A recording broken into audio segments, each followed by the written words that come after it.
存几秒用音乐借由合适的橄榄温热当面。它像一故事诗坛，一个纯露丝情节，如此唯美字幕高出的明显。在假世界上心间，蝴蝶素成双边线，长沙茶红地球人面却不见。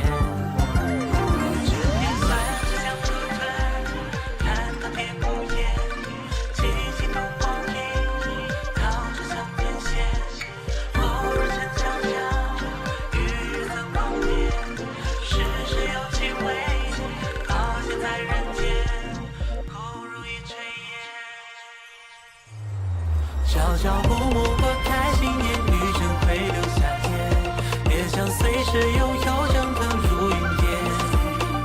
是非败终归一错变，哪管纷扰小轩，幻想尽在场中暴露危险。起高楼檐宾客有变，苍天地小冒烟，就等闲不如江南漫漫夜。你看那点灯飘遥远，本是清风在闪，向前家桃万花生小汤圆。一头的花季，生水分阴阳，又好为三千，沾水更清汤。叮当叮当，锵锵锵锵，大放红万步，加盐或加糖。朝朝暮暮过开心夜，余生会留下结，也想随时拥有蒸腾如云烟。是非败终归一错变，哪管纷扰小轩，幻想尽在掌中暴露危险。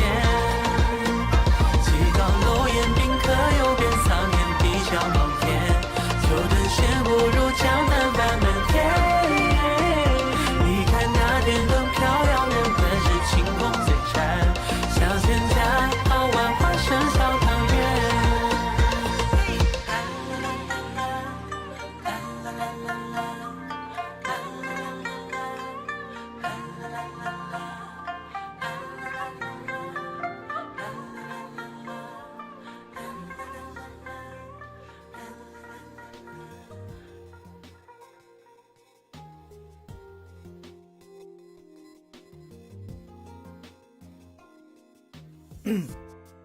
Testing, mic check.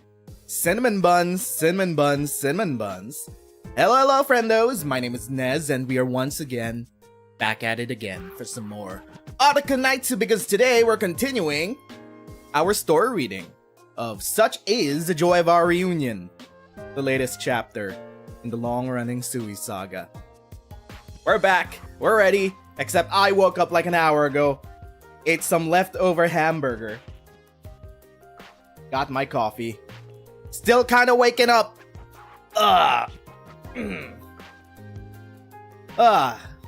So, what do we have in the mail? What's this? Why do we have mail? Limited headhunting. Okay. Got it. They give you mail. The banner's about to end. Speaking of the banner, can we sneak out one last 6-star before it goes away? Come on, Hypergriff. Just one last 6-star. Never mind. Okay. Got it. So anyway, what have I been doing in the past few days? New Magic the Gathering set came out. It's a spacey set. I don't know about anyone else, but I was super hyped about the Final Fantasy collab set. And however, I haven't really been that hyped over the actual in-universe set since Duskmorn. Duskmorn was probably the most hype I've been for a recent Magic set. Tarkir Dragonstorm was meh for me, and I almost feel the same way about Edge of Eternities. It's just that none of the cards seem that interesting from a mechanical level for me. Not a lot of new commanders to work with, not a lot of upgrades I could put in my current decks. I don't know. I just wasn't feeling it for this one. Maybe the Spider-Man set, which is coming right after this, might pique my appeal, but even with that one, the Miles Morales cards look so boring. They only do +1/+1 counters. Why? Why is Naya... Why is Miles Morales in Naya, and why is he +1/+1 counters? That is so boring, dog. Anyway, aside from that, they also started teasing the Avatar, The Legend of Aang set. So we gotta look at Katara. They had like a short reveal at SDCC, at San Diego Comic-Con. They revealed a lot. They revealed a few of the Spider-Man cards and then one Katara card. They still haven't explained what the fuck bending means. Bending's gonna be a whole new mechanic. No one knows what it does though. They're being cryptic about it. Anyway, aside from that, rotation happened in Magic the Gathering. Now I had to switch up a few of my standard brawl decks, update them, retire a few ones. I don't know if I could run Emmett Silk in standard brawl, considering the amount of stuff that he lost, which is kind of saddening. I'm trying to convert my standard brawl decks into historic brawl decks, slowly and eventually. I'm almost there with my Roxanne deck. I just need a few more mythics. It's just that Strip Mine's in the format now. So there's that. Anyway, that's a little of our housekeeping of what I've been doing for the past few days, mostly just Magic the Gathering stuff. And now we're getting back into the thick of things. Let's just have a little recap of everything that happened last time. So, Such Is the Joy of Our Reunion started actually 40 years before the start of the event. It started with the death of one of the true lungs, one of the emperors, and apparently it was the older brother of the successor that did it? Question mark. We don't know if they were framed yet, but the younger brother ascended to power after Daddy-O died. And then the silver-haired cat father, they absconded Yan and then gave up who we assume to be Food Critic. We assume Food Critic is the daughter of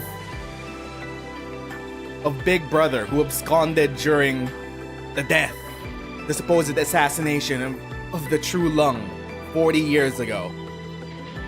So we assume that Food Critic is the daughter. She was given up to Mr. Ning. The Ning family is somehow involved in all of this. We met our favorite couple yet again, the only couple Arknights is willing to give us.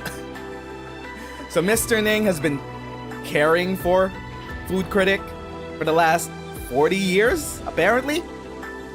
And Blaze's dad, the way Blaze comes into all of this, Blaze's dad was apparently investigating Mr. Ning and getting close to the truth of the case from 40 years ago, which might be the reason to why he had an accidental death. So we're here to figure out all of that. Meanwhile, in current day, Blaze is trying to find where the sweet tangerine cakes her dad used to give her came from.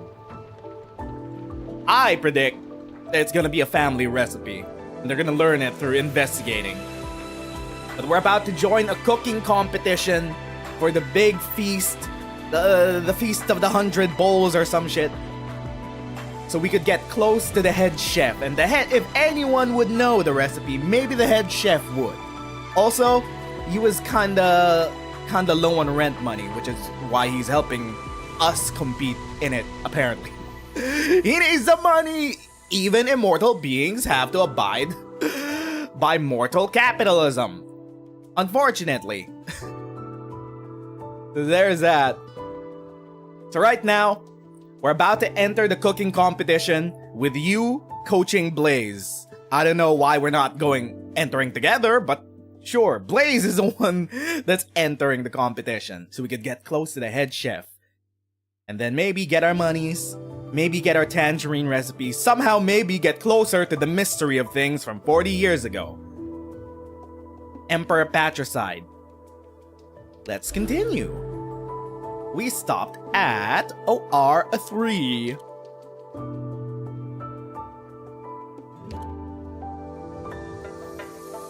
let us turn this up.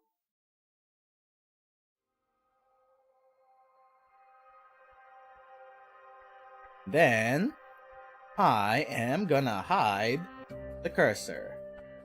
Okay. Oh, you came to the library too. What a coincidence. Hello, you. Are you here to look up some case files?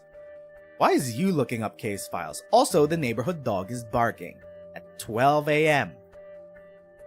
Just grabbing some books to put under my pillow. I haven't been sleeping well lately. Maybe some reading will help. How I envy the life of a student. Their brains are filled with books, not worries. Surely you're joking. Not joking at all. Investigating these sordid cases for the Judicial Review Office every day is bound to make one feel sick. They say the Baijiao Academy Library is the cleanest and purest place in the world, where only wise men and sages dwell, so I'll sit here for a while and purify my soul. Did you used to study at the academy too? Chuan? That was many years ago. Chuan. Okay, the name seems familiar. I can't put the face to the name together just yet. I still haven't achieved anything academically since I graduated from here. I feel unworthy of the academy's prestige. But I was fortunate to meet a great teacher here. The experience will benefit me for the rest of my life. Who's the teacher you speak of? No longer with us. Then why'd you come here today? Borrow books? I'm here to look up some old case files. The Ministry of Rights is preparing for a grand celebration, and we need to refer to some old rituals. Huh. I'm Deputy Minister for the Judicial Office. Do you take me for blind or merely illiterate? Wait. This is you talking, right? Wait, was you part of the Judicial Review Office? That thing you have in your hand is clearly a case file from 15 years ago, when the Grand Preceptor committed treason. You know the file is top secret. You really have some gall. I have nothing to hide. I'm indeed looking for materials related to the old case. I think there may be more to it than we realize. If you think I'm doing anything illegal, then by all means have me arrested. What do you mean you is also a detective? He's a chef detective! What are you blabbering about? Did I say I was going to arrest you? I was only saying... It's quite a coincidence because I'm also very interested in that case. Back to current day. 15 years ago. So that would be 25 years before current day. I learned a lot from our debate today, however I still maintain my own views about new reforms. I'll have to do more research on this. It's fine, the campus is plenty large enough to accommodate the wealth of different ideas. If my arguments have not convinced you, then you should not force yourself to agree with me just because I'm a teacher. The students of this academy must focus on real-world issues, instead of getting lost in theoretical or ideological musings. Duoshi. Clock hangs at the top of an ancient building, the minute hand ticking as the shadow of sunlight moves slowly. The bell rings, and soon students start pouring out of their classrooms. A lone figure moves against the tide. The guards fail to notice an unfamiliar face amidst the crowd. It's Leiji. Good day. Do you need some help?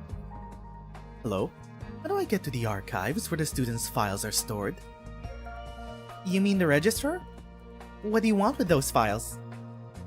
I'm a new assistant lecturer. The professor wants me to organize the graduates' files. That's odd. Which professor? Professor Jing. She teaches military theory at the college affiliated to the Ministry of War. She's teaching classes all day today, so she asked me to do the errand for her. Oh! What's wrong? Go straight down here, past the main building, turn right, and you'll see the Bingshen building. That's it. You'd better get going. Trust me, you don't want to keep her waiting. Yoshi. Oh. Investigating student archives? Could there be clues in the academy? Okay, back with you and Blaze. Who's the idiot sandwich, Blaze? I am. The first rule of any restaurant is that once you enter the kitchen, the chef's words are law. If you want to win the contest and meet Mobufu, you must follow my instructions to the letter. Do you understand? Didn't we agree to split the prize money 70-30? Why are you acting like I owe you a favor? Okay, enough of that. I got the hiccups. Didn't you say you wanted to learn a few new recipes anyway? Have you changed your mind? No, I want to do this, but I'm no Rhodes Island 5-star chef. This competition sounds too difficult for an amateur like me. Why don't you go instead? I am the head chef of Savors at Hughes. Participating in this kind of competition would be sullying my good name. Right, of course. I'm giving you an opportunity here. As my apprentice, you can go show your skills and wipe that arrogant smirk off Mobufu's face. Wouldn't Shinju be a better choice? She's a foodie, you know. I'm afraid that, as a wandering foodie, I'm too well known. It would be inappropriate for me to participate in a food competition. Enough chit-chat! First things first. To get ready for this competition, let me tell you a little about Dingfeng-lu. I've been hearing about this place since I first set foot in Baijiao. What's so special about it? Remember I told you about the 4 great restaurants of Baijiao, corresponding to the 4 main branches of Yanese cuisine, that is North, South, East, and West. About 400 years ago, several chefs arrived in Baijiao. They each set up their own restaurants and culinary sects. This marked the founding of the 4 main branches of Yanese cuisine. It was the first head chef of Dingfeng-lu who promoted the founding in the first place. The legendary chef's name has been lost to history. He was the founder of Northern cuisine, but was also proficient in the 3 other styles. I wonder who the legendary chef was. Looks at you. I wonder who that unnamed mysterious figure was. Stares at you. The other 3 were only invited to Baijiao after they lost to the Northern chef in a cooking competition. With such a storied history, Dingfeng-lu outshined the other 3 restaurants and became known as the #1 restaurant in Baijiao. Okay, maybe it wasn't you, because they're still running the restaurant. Why would you be here if they had a bigger restaurant? Who's teaching this class, you or me? Oh, my apologies. Of course, what she said is pretty much accurate. The only thing I'll add is that eventually the 4 great restaurants of Baijiao started fighting with each other for name and glory. These squabbles continue to this day, and they're really quite annoying. I thought Baijiao was a place where all great chefs could learn from each other. If only I had known that there was going to be all this infighting, I would not have gone. Maybe you were the legendary chef. Not have gone where? In any case, what you need to know is, as the most famous restaurant in Baijiao, Dingfeng-lu and its chef selection competition has extremely high standards. Why do I feel like when we get to the competition, the head judge is going to be you? It's like,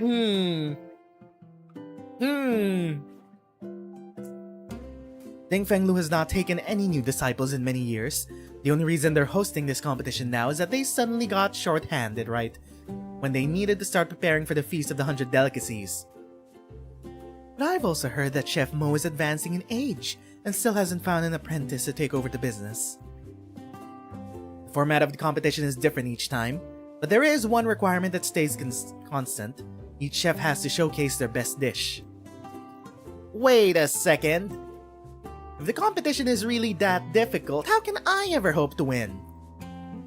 Logic would dictate that an amateur chef with absolutely no culinary experience would have little hope of winning. However, you have me in your corner. I can teach you a recipe that's easy to cook and perfect for the occasion. Longevity noodles. Longevity noodles? Why would they serve longevity noodles at the Feast of the 100 Delicacies? The reigning True Lung's birthday just happens to coincide with the Mid-Autumn Festival, so every year they serve longevity noodles at the feast. But it's such a simple dish.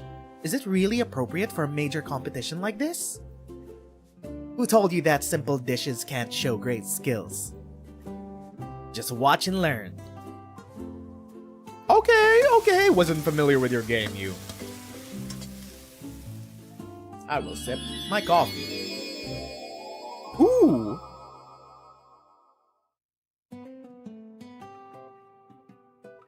What's that smell? It smells wonderful. What is it? Why is it growling? What do you think?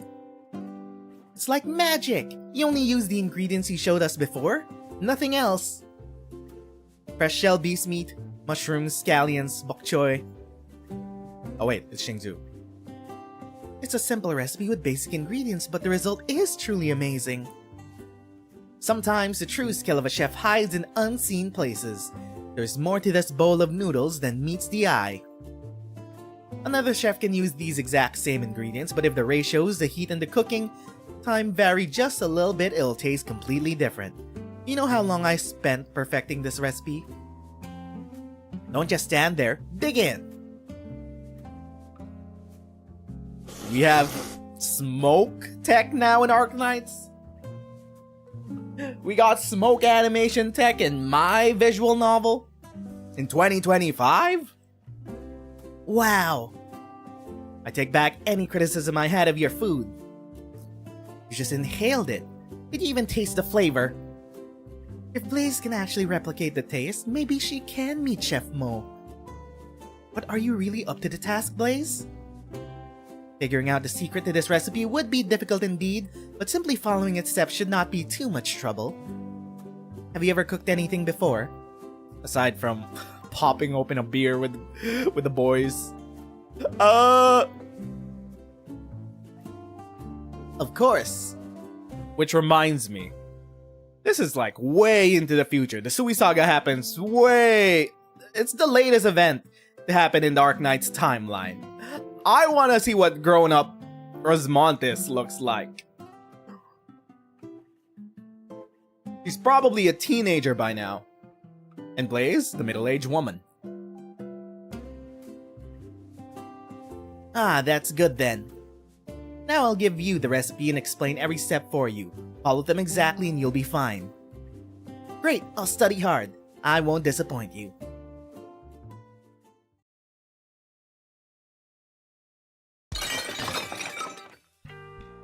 Didn't you say you knew how to cook? Who's this, by the way?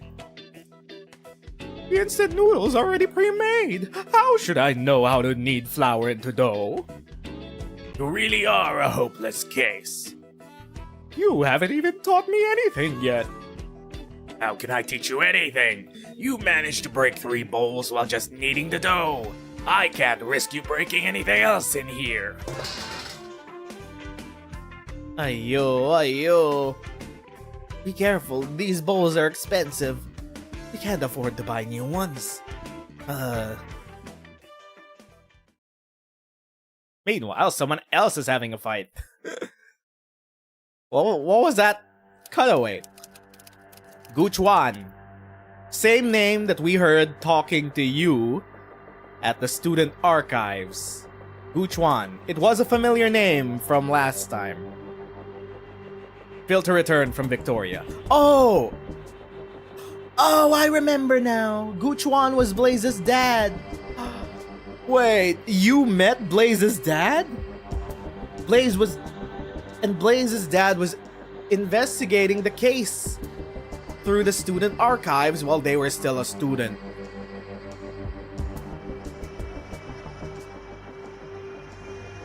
No results. Why are there no records at all? There are no records of Blaze's dad left in the student archives of their trip from Victoria. Search Guchuan. Filter. Enrolled in 1076. No results. What? His student records were expunged? They've been redacted? Someone's hiding something about Gu Chuan's death. Might be Mr. Ning? I don't know, Mr. Ning has been pretty suspicious this entire time. Search Gu Chuan. Filter Ministry of Rights. Bro, he worked there. He was a public official there. How can there be no records of him? No results. His files have been erased. What is going on? Gu Chuan, an ethnic Yanese born and raised in Victoria, returned to Yan in 1074. In 1076, he was admitted to Baijiao Academy. After completing his studies, he joined the Ministry of Rights. These are the only records left for the deceased in that case. Wait a minute. Wait a minute. I had an idea. So we know that White Cat Daddy gave up Xingzhu to Mr. Ning when he absconded Yan because it seemed like he was framed for the death of the True Lung.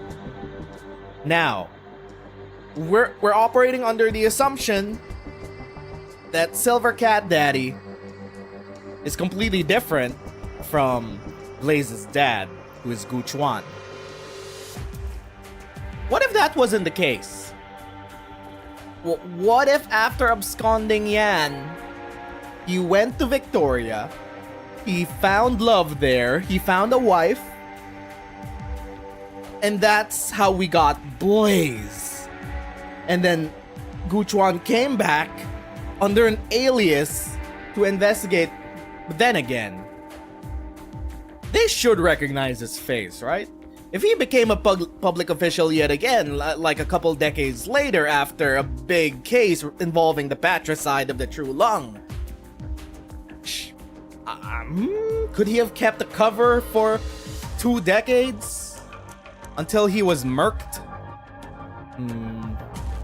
If that were the case, then that would mean that Blaze and Xingzhu are half sisters. Wait a minute. That's just a theory, though. Because we're still operating under the assumption that maybe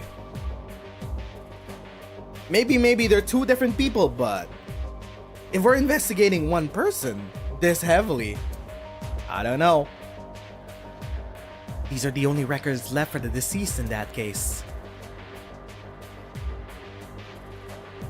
They should have files for all the Mandarins who graduated from the Imperial Academy and went to work in the 6 ministries of the court. But why can't I find him in this system? Gu Chuan, what did you? Professor, I was just trying to confirm that with you. I didn't mean to ask you to come in here in person. She said she's a new assistant professor. Why haven't I heard of her before? Uh-oh, our cover is gonna be blown. The person who came here seemed to know you very well, so I didn't. How many times have I told you? The Academy's personal files are confidential. Keep that in mind. Forget it. I'll go handle this myself. Oh no. Can we leave through the back door? The room is empty. The documents on the desk are still where they were, without any signs of being moved. Qing Yan, you're a bit too old to be playing hide and seek, aren't you? Jing. Has our judicial review office come to our school to apprehend some culprit? Whoa, okay, what? This is the first time we've seen Leiji flustered. This entire time she's been cool. She's been cool, calm, and collected. She's blushing! Who is this Professor Jing that makes her blush? The office is investigating a case, so I've come to collect a few old case files.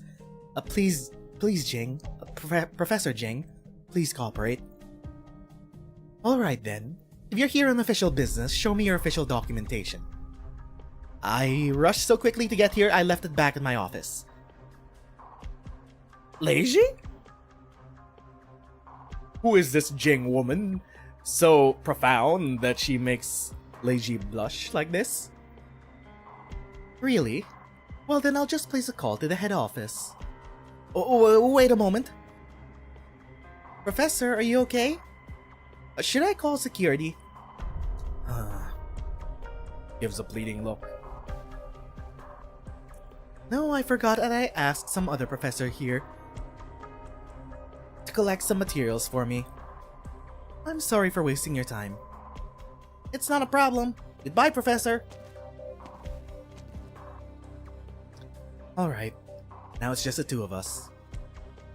Xie. Qingyan. I've always thought that you were well-mannered and a trustworthy girl. Every time I mentioned you to Li, I told him to follow your example. Look at you now. What are you doing here? A deputy minister from the judicial office sneaking around like this. I'm conducting an investigation. What kind of case requires this secrecy? What kind of case can't go through the normal process? Something that the system is trying to erase. That the higher-ups do not want brought back to the light. A cold case. The deceased was once a student at the Baijiao Academy, but I just searched the personal files and found no record of him. The Academy has a record of every student. The person you speak of, how do you know they once studied here? I saw it in the files at the Judicial Office. The Judicial Review Office collects its files directly from the Ministry of Rights. However, the Ministry's files do not match up with the Academy's. Someone made a mistake somewhere. Is there a chance that someone altered the Academy's files? How could that possibly have happened? The Academy is one of the Yanese government's most important talent pipelines. Once a student's information is entered in the system, it is archived under strict supervision. No one has the authority to modify the data unless they have higher authority. Unless what? No, that's impossible. Enough of this nonsense, you'd better leave now. It's almost mealtime. Pretty soon, lots of students will be crowding these halls if anyone sees you here. Also, please don't do something like this again. Mealtime. You need to go back to Baijiao to investigate. Why are you looking at all these travel guides? These places! I've seen them in my dad's letters. Humble Garden, Virtue Bookstore. Oh, and when he was studying here, there was a Shangshu diner near the main entrance. He said they have the best twice-cooked pork in town. Now that I'm visiting Baijiao, I want to visit all the places he mentioned to me. Say, is there a restaurant near campus called Shangshu Diner? Huh? You want Shangshu food? The place you're talking about closed more than 30 years ago. How would you possibly know about it? More than 30 years ago. Are you sure? Yes, it closed in 1065 when I was in school. How could I forget? Lots of students used to go eat there because it was near campus and served tasty, affordable food. But then in 1065, there was a terrible catastrophe in Shangshu, and the restaurant owner had to return home to deal with the aftermath. The students even made donations to help with the rescue effort. A man who was born and raised in Victoria and did not come to Yan until 1074. How could he know about the place? That's right. The years don't match up. Which means the original premise is false. He wasn't born and raised in Victoria? Maybe Silver Daddy was Blaze's dad. Hold up. Unless he had visited Yan before. Or maybe he wasn't born and raised in Victoria after all. Maybe he was native Yanese? What are you mumbling about? Buchuan's Ministry of Rights records were modified, but he was indeed a student at the Academy. Well then, there would definitely be something worth digging up in the Academy's files. What year was Blaze born? We work back from there. Are we gonna find out when she was actually born? How old are you, Blaze? Actually, no, that might be in the operator records right now. Does this system have records of students enrolled between 1052 and 1062? You. Help me just this once. It's extremely important. Thousands of students graduate each year. You want to look through 10 years of records at once? Do you know how long that will take? MILF alert, what's up, Hermit? Yes! Hypergrip once again putting MILFs in NPC jail! How dare they? The worst thing they could do is kill them. Horribly. In front of us. The person in question worked for the Ministry of Rights. He probably studied at an affiliated college. That may help narrow the search a bit. If the person you are looking for was not a high-ranking Mandarin, you may want to start looking for files after 1055. That year, the academy was restructured, became a true public education institution instead of just serving the talent pipeline for the government. The enrollment figures shot up. Ah, I see. Go. You only have 2 hours. Type. Found you. Du Sheng. He had an alias while at the academy. Male. Born in Langyi 1035, accepted into Baijiao Academy 1055. Was assigned to the Education Department administered by the Ministry of Rights, and was among the first batch of students to enroll after the school was restructured. Top marks in all subjects. Wait, he didn't graduate? The file was last updated in 1062. This is a missing persons file? Wu Sheng, along with his wife and daughter, disappeared in 1062. Accordingly, this file has been Hey, yo? There was another man with a wife and daughter who disappeared 40 years ago. Hold up. So he already was a family man while he was in Baijiao, and all 3 of them disappeared. 1062, is there something special about 1062? We're getting close. It should have been a huge event. I'm pretty sure it was in the papers. Like, it should have been the biggest event in Yanni's history at that time. Remember, Leiji? What happened in 1062?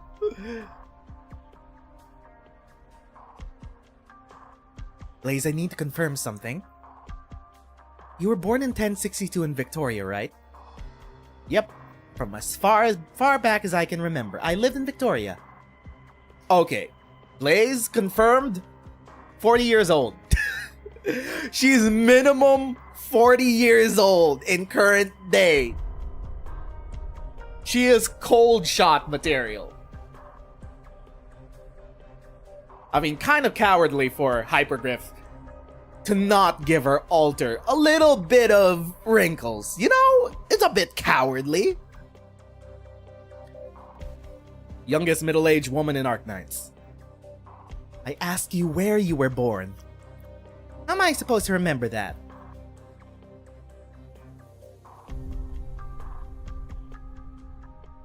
Wu Chuan, Wu Cheng, Wu Sheng. Qingyan, your time is almost up. You should get going. Being on fire is good for the skin, apparently. I mean... Okay, so our running theory seems to be on track, which is Silver Daddy and Blaze's dad might not be 2 people but the same person. However, there are now 2 babies in the mix. There's Xingju, who was given up to Mr. Ning, and then there's Blaze. I think Blaze was born in Victoria after Daddy-o absconded Yan. Meanwhile, his original baby, his original child, was given up to Mr. Ning for protection. Which would make Blaze and Xingju half-sisters. That's our running theory for now. Because so far, everything has been revolving around Blaze's dad. And that mysterious man's at the start of the event. If we put 2 and 2 together, they should be the same person. However, there comes the issue of the 2 babies. Half-sisters. We're running with it. They're half-sisters. We get 2 MILFs. 2 hags for this event. Not really hags, because Hypergriff are cowards and they won't give Blaze and Xingzhu wrinkles. What did he say? No good. The dough still won't do. Let's try again. That's already my 20th batch! Don't worry, you've been practicing all day. And you're starting to iron out the issues with your technique. Success is not far away. 2 hags, too furious. You're also supposedly a hag. What? Hypergriff, you cowards. You gave us Suzumama, and then soon after you're like, okay, that's the farthest we could go. We make another 40 to 50-year-old character. We can't give them any more wrinkles. We give you 1 hag with wrinkles every fucking 3 years or so. That's all we're getting from Hypergriff because they're fucking cowards. I'm really sorry. You don't need to stay here with me through all of this. It's not a problem. You've been helping me so much, so I guess you must also be interested in the outcome of all of this, huh? Alright, just wait here. This time, I'm sure I'll do it. I'll whip you up a nice big bowl of noodles for dinner. We've been cooking noodles all day. Did you have something else you wanted to say to me just now? What? Never mind. To be fair, the recipe the young chef gave you was indeed simple enough. He probably didn't expect that your biggest difficulty would be kneading the dough. What kind of cat would have a problem kneading? Blaze, what are you? What kind of cat girl are you when you can't knead your dough? Look at you defending him. I'm sorry. Only Catherine has wrinkles too. Yeah, but she's already a full-fledged gilf. Every other middle-aged operator that we have is in the zone of marketability. Cold Shot, Blaze, Xingzhu, even Orchid. Orchid still looks hella young. She might still be in her 30s though. I'm doing all I can do. It's hard. When I work, my body temperature rises and the dough starts to dry out in just a few seconds. It's your arts messing with the dough. Can't you Yakitate Japan this shit? I'm pretty sure that was a benefit, not a curse in Yakitate Japan. He had the hands of God. His hands were naturally warm, which helped out in baking bread. I add more water to the flour, and then the flour to the water, and then more flour to the water. The dough was originally the size of my fist. It's now almost as big as my head. The situation with your rising body temperature is certainly unique. Anyway, you need to think positively. So as long as you need to learn, as you learn to knead dough, making the longevity noodles will be no problem at all. Speaking of which, for someone who has never cooked before, you certainly have some impressive knife skills. Yeah. Knife skills. Let's go with that. She's been wielding a chainsaw for the last 20 years. Well, back at Rhodes Island, elite operators like me perform surgery on ourselves in emergency situations. I guess there's not much difference between using a scalpel and the kitchen knife, assuming you're not using it like the young chef does when he chops vegetables. I can even use the skills I learned from stitching my own wounds to mend my own clothes. I wouldn't have thought your job would be this dangerous. Not a big deal if you have the time to practice. The more I think about it, the angrier I get. Can't he just have more patience with me? Hey look, I think you're getting the hang of it. The amount of force is just right. Keep it up. I haven't even had dinner yet! Hold on to the anger, fold the dough over and continue kneading. Right, you can get even angry if you want. No, I can't get angrier. Boy, the noodles he makes sure are delicious. I'm spent. Ugh. Ugh. Why is cooking even more exhausting than combat training? I understand this is really hard for you. I don't want to deal with that pipsqueak anymore. Can I be your apprentice instead? You're a gourmand, you must know how to cook. Spare me the compliments. I'm nothing close to him when it comes to cooking. And you know, it's funny that I've never eaten longevity noodles before. They're just noodles, right? You've tried so many different restaurants, how could you not have eaten longevity noodles before? I've been to many restaurants that serve longevity noodles, but it only makes sense to eat them on your birthday. I celebrate every birthday at home. They don't allow me to go out on my birthday. Okay, but even if you celebrate your birthdays at home, your mom and dad never made you a bowl of longevity noodles?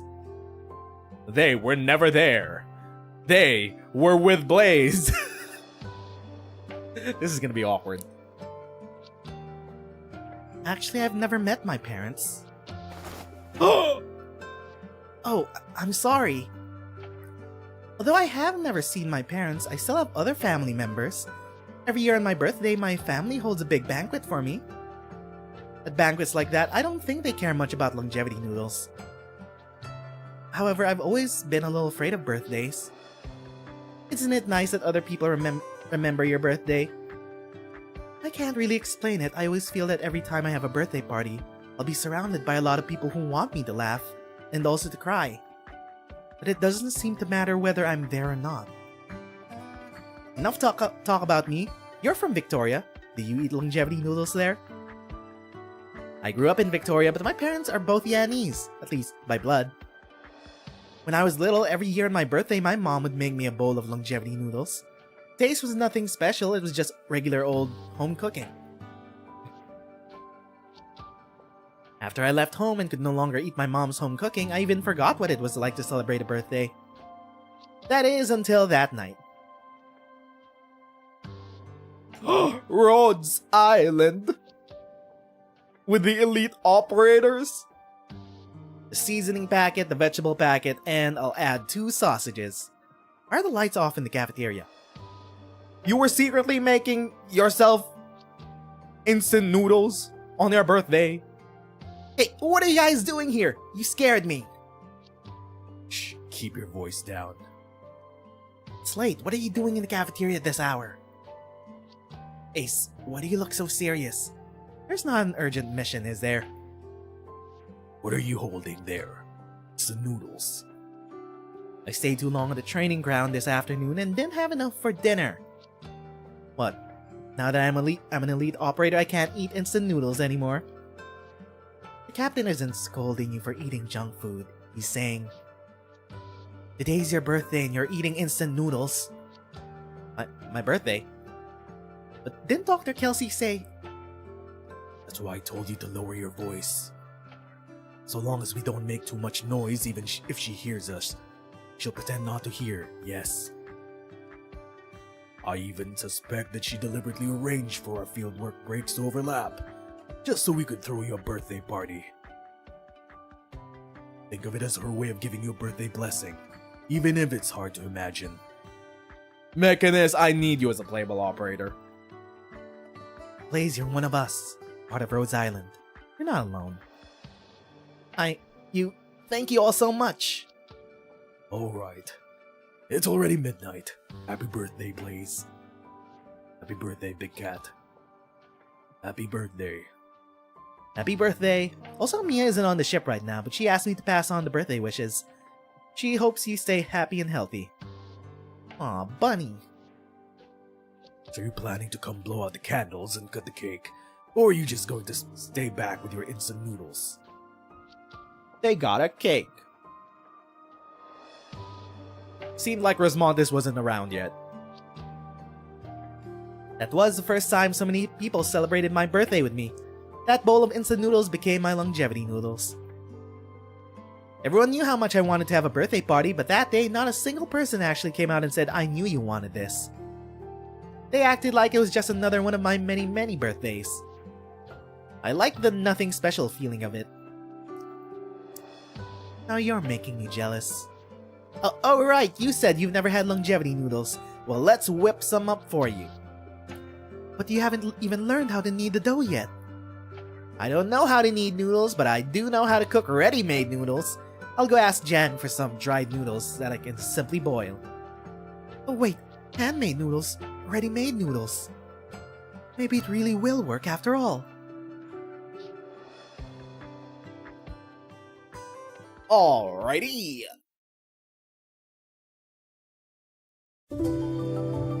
Some dough does get firmer the more you beat them.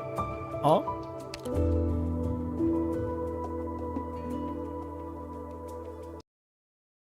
Meanwhile, early the next morning, the restaurant is still quiet, save for the few foul bees jumping back and forth in the fallen leaves outside the door. Night watchman at the Judicial Review Office lets out a loud yawn. The foul bees take off in all directions. I had a nightmare last night that a beck beast ate all the flour in my kitchen. How terrifying. Morning! Wait a minute, that wasn't a nightmare. It was just Blaze, practicing all night on her noodles. Have some noodles. You figured out how to make them. Look at the bags under your eyes. Were you practicing all night? No, only about half the night. Hey, Xingzhu still hasn't woken up yet. Enough talking for now. Try the noodles. Huh? You gave up learning how to knead the dough and boiled some ready-made noodles instead. These are no ordinary ready-made noodles. Lingzhu and I looked through all the ready-made noodles on the market and picked the ones we feel have the texture closest to your handmade ones. Of course, they don't have quite the same mouthfeel as handmade noodles, so Xingzhu adjusted the soup-based recipe to ensure they taste similar to words are hard. To the longevity noodles you made from scratch. This is blasphemy! You're using ready-made noodles and you tampered with my recipe? My word. Don't jump to any conclusions yet, just have a taste. The young chef picks up the chopsticks, and with a giant frown on its face, pulls out some of the noodles. He carefully takes a sniff, then finally takes a taste. Well? Say something. Why did you two think this would work? Xingzhu was starving after all my failed attempts, and I figured at that point I was better off making noodles I knew how to make, so at least she'd have something to eat. Then I started thinking the most important element of longevity noodles isn't the taste, it's making sure the person who eats them feels the birthday blessing. Some people just aren't skilled enough to make noodles like you do. However, I can still use ready-made noodles to bring a birthday blessing to myself or my family. That's the real meaning of longevity noodles anyway. See how yellow and shiny these noodles are? They look more lively than yours, right? I think that's because of of the preservatives. Of course, yes, I am taking shortcuts with the dish. You mentioned birthday blessings. Do you think people can taste that in your noodles? I think so? Last night, after I finally made a proper bowl of noodles for the first time, I shared them with Xingzhu. He felt so happy when eating it. I even caught Xingzhu wiping away tears. Swapping out the noodles, then adjusting the oil and salt ratios accordingly. Quite some innovation here. Xingzhu sure has a sharp palate. But the ready-made noodles need to be rinsed with cold water after cooking. You rinse them, but you then drain out all the cold water. The cold water lowered the temperature of the soup, which also affected the texture of the noodles. If you really want to make good food, you need to be mindful of these little details. Got it. I'll remember it. Wait, then you mean... Enough. I'm only continuing to teach you because I can see you put in the effort. You still need to learn how to make your own noodles from scratch. You don't really expect us to use ready-made noodles in the competition, do you? Great. As your Shifu, I'm glad you improved, but we still have to see whether the customers recognize your efforts. Well, what do we do? Later on, if anyone orders noodles, you'll make them. If the customer doesn't like the noodles, then you'll need to keep practicing. I'm on it.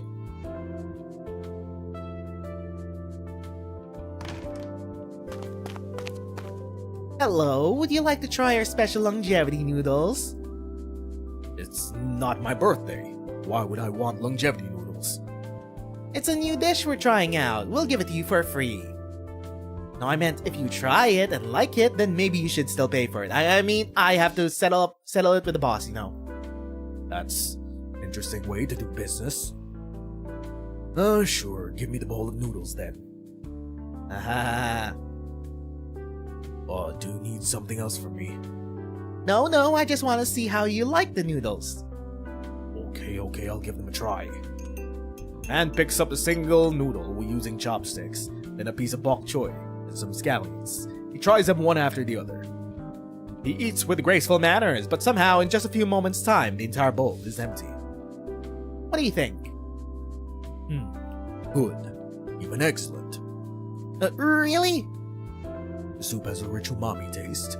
The ingredients are top-notch. If you had let the soup simmer for another day or so, it might have tasted even better. But I was already so hungry, so if I tried to wait another day for that ultimate perfection, I would have starved. Who wants to create the perfect taste, but a customer cannot wait that long? Even if I want to wait for him, there are some things that I can't just wait for any longer. You're saying...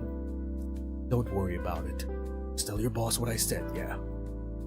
Man stands up. The patterns on his clothes emit a strange glow. The light distorts and blurs his face, so much so that Blaze cannot make out what he looks like?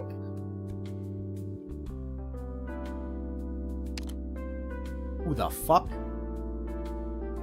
I thought this was just some random NPC. Who the fuck? What? Who? This can't be.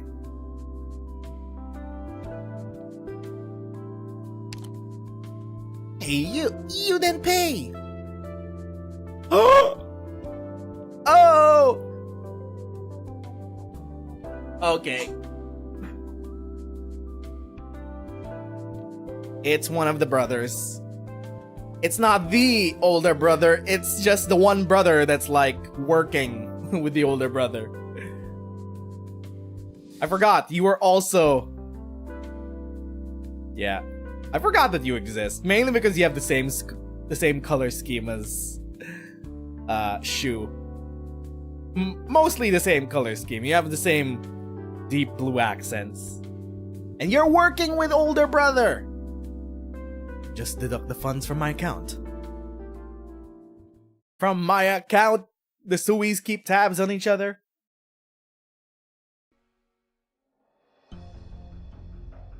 Regardless of what you're looking for, after you leave here, do not tell anyone you got this file from the academy, do you understand? Yes. What's wrong? Do you have any more questions? Do you remember that bloody case back in 1062? This isn't the sort of thing you usually bring up in conversation. I just happened to think of it. Is the Grand Preceptor you previously mentioned, the one who supported the academic reforms which benefited countless poor students, the same Grand Preceptor who murdered the Emperor and plotted treason 40 years ago? Ooh! Grand Preceptor. Wait, so was Blaze's dad a Grand Preceptor? And then they came back decades after under an alias to enroll as a student to investigate the files at the student archive. Ah. It might start to make sense now. And then they eventually became a deputy minister of the Judicial Review Office under the same alias to keep investigating the case which may or may not have framed him. I have no way to answer your question. I will never speak about things that I do not know. I've never met that Grand Preceptor in person, but I have read some of her writings on political and social issues. Wait, her? It wasn't Dad, but the wife? Which explains... I think I get it. Wait a minute. Was Blaze's mom If the Grand Preceptor, who apparently murdered the Emperor, was a her, and younger brother was the one who ascended the throne after the death of the Emperor, that would start making sense because Blaze is a cat, and the lineage of emperors are true lungs, which would make Blaze's mom a true lung? Question mark? Which explains why Blaze and Xingju were born as cats? I don't know, man. But people are complicated and cannot easily be categorized. You're saying you're not completely convinced that the outcome of this case was correct. Qingyan, you're never good at hiding what you're thinking. I knew you would. The office's archives will not house muddled cases, no matter how many people they involve. Solving those cases is my duty as a deputy minister. I shall not dissuade you from doing as you see fit, however you must learn to protect yourself no matter what happens. Before your parents retreated into seclusion in the mountains, they entrusted me with looking after you. If anything were to happen to you, I would never be able to look them in the eyes again. Auntie! Not a child. Why do I need people to take care of me? Everyone feels that way when they are young. However, as a mother, watching Zola... No!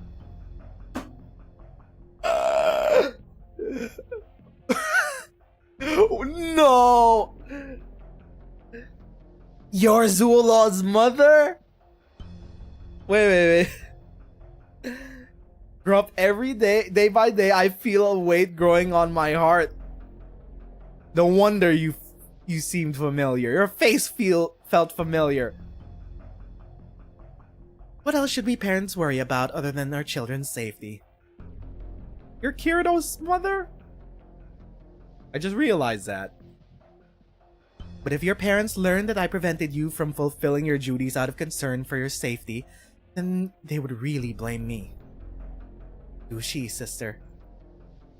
You call me your sister, but in my eyes, you have always been like a child of my son's generation.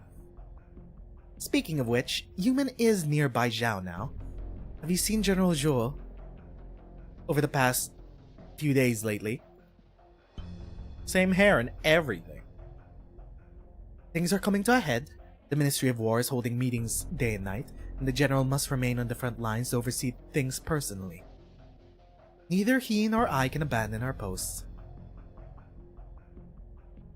There is truly no way to avoid this conflict. This isn't something I have the authority to decide. As an advisor for the Ministry of War, my job is to do everything in my power to accurately calculate the outcome of the war. Allowing any personal biases to affect my work would be a grave disservice to the people of Yan. You don't compromise in your duties, and neither do I. They're still talking about this war. Like, they're talking about an oncoming war with the Sui, specifically older brother. But specifically how? Is he still manipulating the Fahrenheit cult? Or is it really just gonna be one-on-one, Yan versus Sui? I hope everything goes smoothly. If the outcome is inevitable, it's best not to worry too much about it. If you're alone in the Mid-Autumn Festival, come to my home for dinner. I will. Wait, I just thought of something. Didn't you just ask who has the authority to alter the Academy's records? That did happen once, although it was under extremely unusual circumstances. You mean... No, I can't say that the records were ever altered. However, if a record has gone missing entirely, then it must have been transferred to another location. What if it was transferred to the scrolleries at the Judicial Review Office, which was burnt down? Death Row at the Ministry of Justice. Oh, okay, never mind. Death Row it is.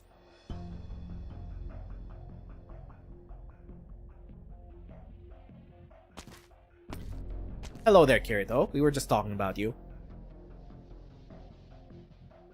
Father is not here. It's been more than 6 months since he was last here. The furnishings in the house have not changed. Only there are many symbols symbolizing war on the sand table. A lone city stands in defiance. the two sides gazing at each other from far away. Lone City stands in defiance. Wait, this older brother? Has he commandeered a city? Did I forget something?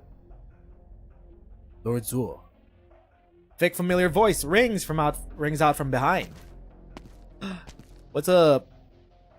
Uncle Tai. Your injuries. I was finally able to walk out since 2 weeks ago.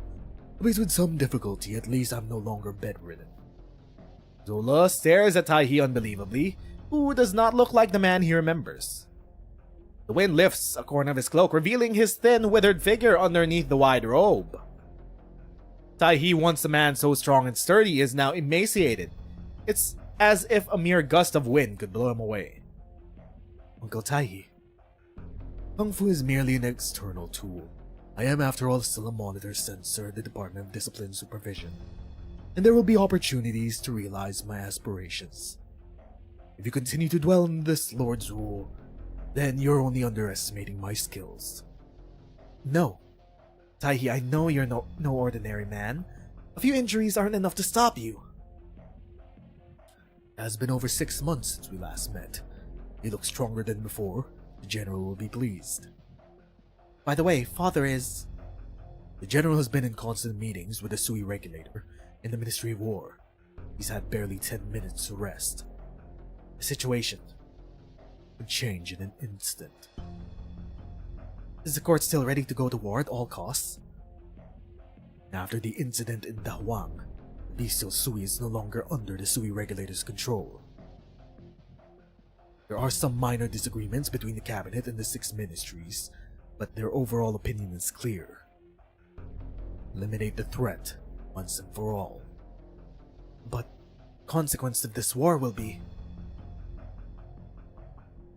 We have to stop the war before it even begins. We have to convince Big Bro to to stop his bullshit, dog. And Zola has been getting close to the Suis over these past few years. They've self-actualized. They're their own beings now. Whatever Big Brother does, it's against their will as well. I heard that 1 month ago, other candle holders discovered traces of the convict near Baizhou. Yes, I heard the same thing. The Imperial Court is on high alert. They've already dispatched several units of Imperial Guards. Imperial Guards? Convicts' unpredictability is currently the gravest threat we face. I have a theory, perhaps. There is still another proxy in Baizhou. Have you fuckers not kept tabs on you when he's been in the capital city for this fucking long? Bro? The motherfucker has a store called Use Biggest Chungus Foods or some shit. His name is on the restaurant. Have you not kept tabs on him? This proxy is the youngest and the most unique. Oh, okay, maybe you have kept tabs on him. According to the Sui regulator's observations, in the hundreds of years since he left the tomb, he's never used any of his powers. The Sui regulator does not know how to deal with him. My man just wants to make food. Also, confirmed, you is also hundreds of years old. There's only one thing that's a little suspicious. 100 years ago, after Wang escaped from prison. Oh, Wang escaped 100 years ago. That's a long time. They've been out and about. Or maybe what they meant is when he escaped through the Horcruxes. When he escaped through the 100 pieces. Maybe his body is still here, but his consciousness has spread out through with the 100 pieces. He came to Baizhou and has remained here ever since. Wang used to frequently interact with the other proxies, so I'm afraid that during his current return to Baizhou, the lone proxy who stayed here would also be a part of his plan. I don't know, we also had the other brother visiting you. Maybe they're gonna try to get you to join Wang. What do you plan to do? I don't know yet. so I'm going to take a look. See for myself. Okay, Jolo, gonna visit the restaurant. You want some longevity noodles, my guy? We have a lot of them. Came out of nowhere, actually. Phew, finished. What do you think? I've memorized every step from watching the vegetables to serving the noodles. I can do this by myself now. Of course, it's all thanks to Xingju for the genius solution. I just need to dip my hands in ice water for 5 minutes before kneading the dough, and it comes out fine. It looks good. I can taste the craftsmanship from the dish. It'll do, even if it's far from perfect. If anyone could cook as well as me after just a few classes, then all my years of study would be in vain. Hey, I've been working hard for so long and tomorrow's the big day. Can't you at least say something encouraging? I just don't want you to get a big head. Alright, maybe you're right. A little pep talk might do you good, otherwise you'd be too scared to cook the minute you meet Mobufu. Remember, there's nothing to be afraid of. Mobufu is old. Show him the power of your youth. Okay. Everything's ready. Let's go win one at Ding Feng Lu tomorrow. The competition. The sun rises on the competition. It is time for a tournament arc. Pickled pot herb and mustard. Place the vegetables in a pot and seal the lid. You will know it is time when the lid can no longer keep the aroma contained.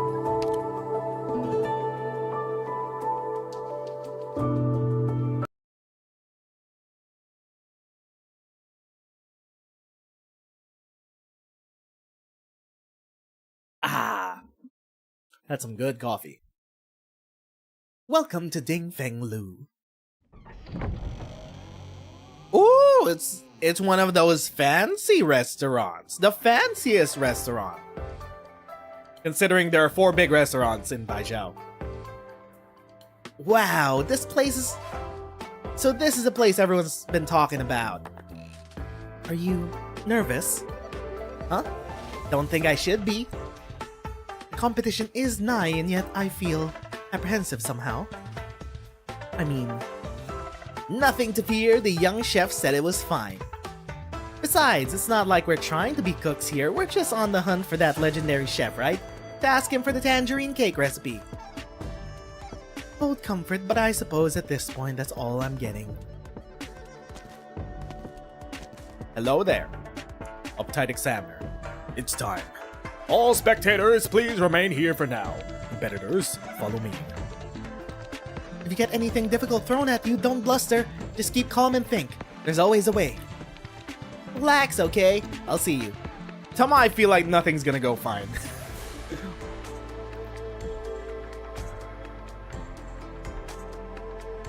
Please sit. While I know you're here for the exam, you're still one of our guests. Please let me offer you some tea first. The examiner picks up the teapot from the table and pours Blaze some tea. Her nose is immediately filled with a fresh, sweet scent. For a competition, you're all being pretty friendly here. Well, can't say I haven't been thirsty. Thanks. Blaze grabs a teacup and drinks it up. Blaze, wait! What if that was part of the test? What if they did something to the tea and you were supposed to recognize it from smell alone?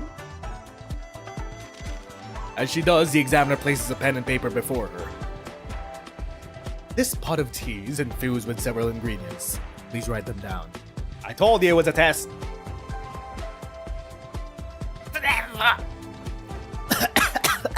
What? Blaze glances down at her cup. Not but a bead of tea left on the side. She looks up of the examiner, polite smile still plastered on his face. Blaze, you drank all your tea in one gulp. You have to remember the ingredients, Blaze. Could I, have another cup?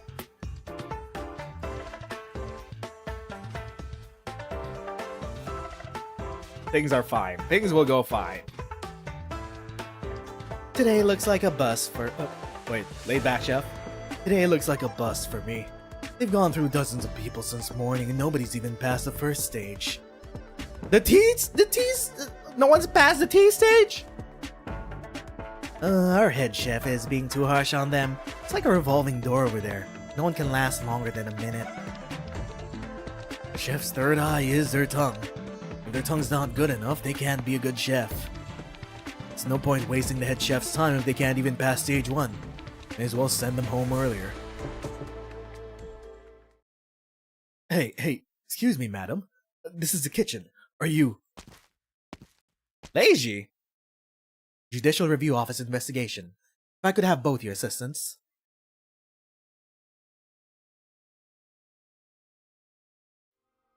Keep calm, keep calm. What did Mechanist tell you? The human tongue can only taste 4 flavors, but the nose can tell between over 100. Not I ever smelt anything from his machine oil moonshine, though. Mechanist has machine oil moonshine? Hey, yo. Blaze gingerly cradles her cooling teacup once more and takes a careful sniff of what the aroma remains. Use your catgirl senses, Blaze! The tea has been spilled. More like she needs more cups. Smells flowery. That's probably jasmine. No, not just jasmine. There's kind of... Right, chrysanthemum. Just like the table tea at the young chef's place. Okay, aside from that, there was definitely a sweet-sour kind of flavor as I drank it. None of the initial flavors were sour, so what was the aftertaste? Sweet, acid, and a little puckery. Kind of familiar.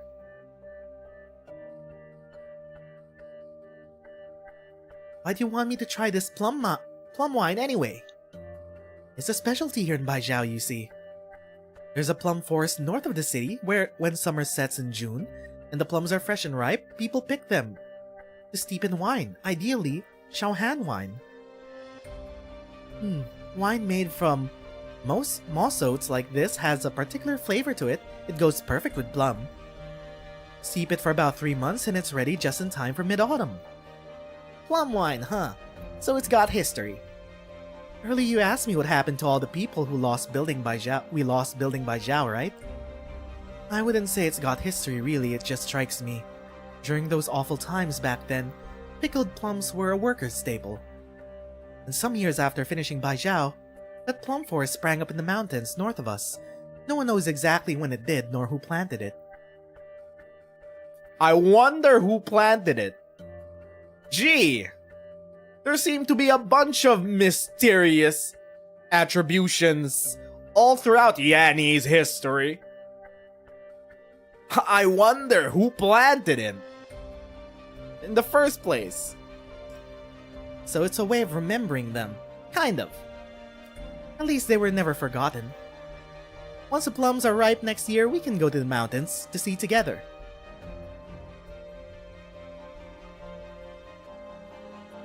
Here's my answer.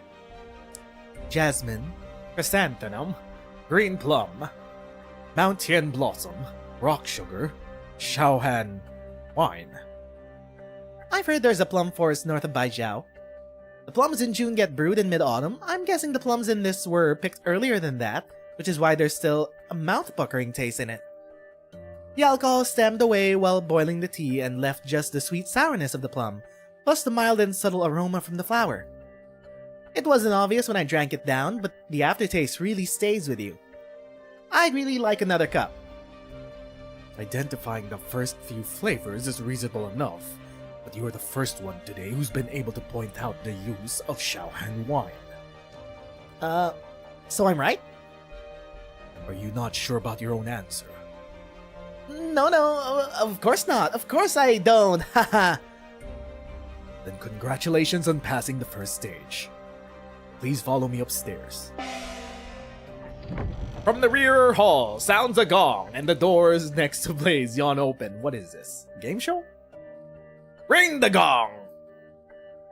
First stage? How long is this thing? Okay, first stage done with. With Mechanist's help and Blaze's acute sense of smell. Here you are, madam. The list of chefs at Ding Feng Lu. If you don't mind me asking, why are you investigating? What are you investigating exactly? The case is confidential. Not at leisure to tell you for now. Okay. the head chef here. Their name is Mobufu. Yes, I don't think there's a cook in Baijiao who doesn't know Chef Mo. Do you know what his occupation was prior to Ding Feng Lu? Is that important? Wait, why are you here? What? Hold up. That I have no idea. Chef Mo arrived just under 10 years ago. Not quite a long time, but not short either. His cooking skills are the real deal. They're sublime. Almost straight away he succeeded the previous head chef. Is this supposed to be some sort of big surprise? I thought Chef Mobufu was just gonna be a chef character unrelated to all of the Emperor nonsense. I say nonsense, but it's actually the main plot. Where's he now? I need to see him. I'm really sorry, but he's holding an exam right at this moment. There's no way he can meet you. Exam? What exam? Leiji. You're Yanese. You operate in Baijiao. How do you not know the Feast of 100 Delicacies? You could call it an enrollment exam for Ding Feng Lu. It only happens once every few years. Okay, fine. It's for this specific restaurant so that they could prepare for the delicacy. Fine, maybe. Fine. If you're interested, we're televising it right here. It's on TV? It's an actual game show? Blaze is on TV? Oh no, she's gonna see Blaze on TV. That contestant. Blaze? Well, shit. So much for keeping a low profile. This is... Isn't this a restaurant? How come this room's set up like a study? It's actually MasterChef. In its centuries' history, Ding Feng Lu has hosted countless reputed celebrities. We set aside this room to safekeep any pieces of calligraphy or painting gifted by them. The delicacies, calligraphies, paintings, all are works of art that takes years of practicing. Blaze looks up and down.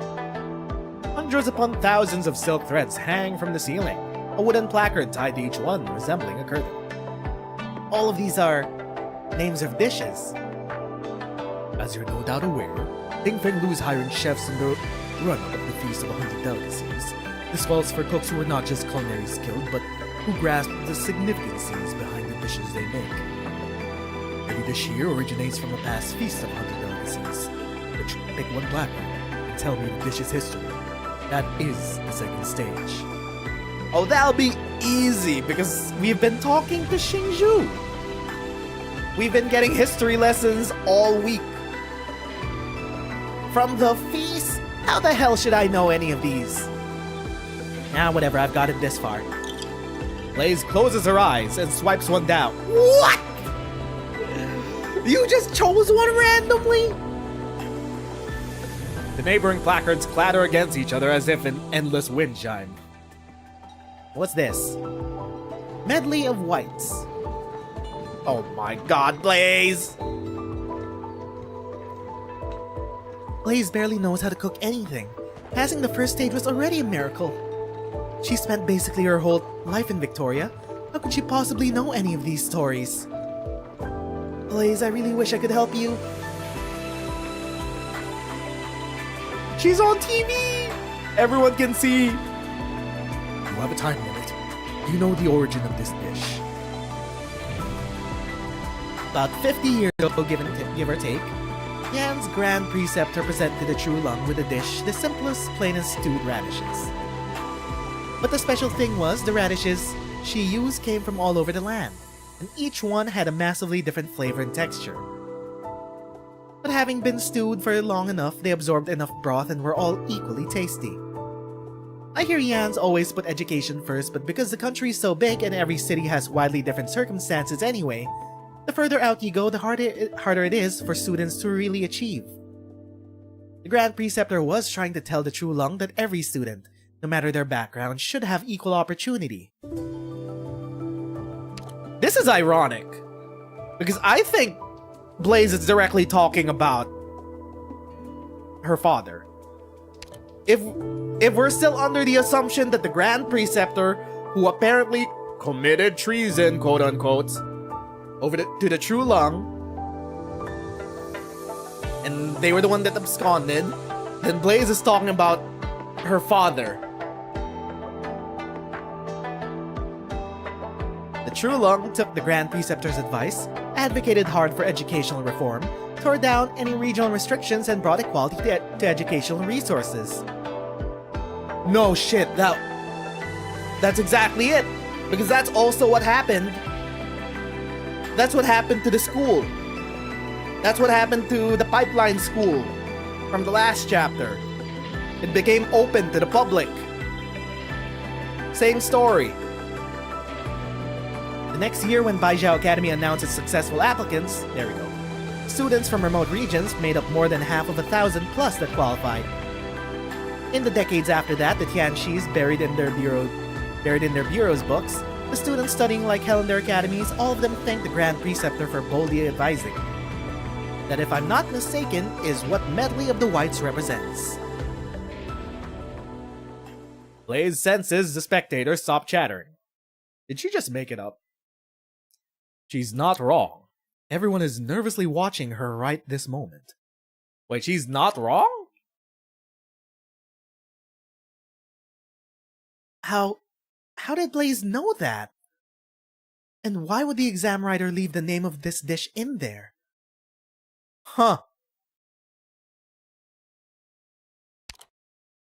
Wait. It's an inside job?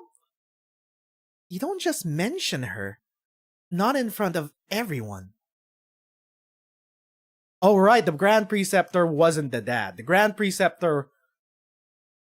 Ooh, the Grand Preceptor was the mom.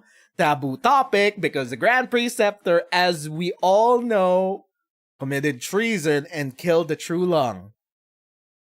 And then they absconded Yan.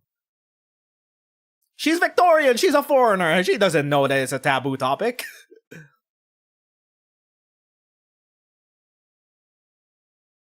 Huh? Did I say something wrong?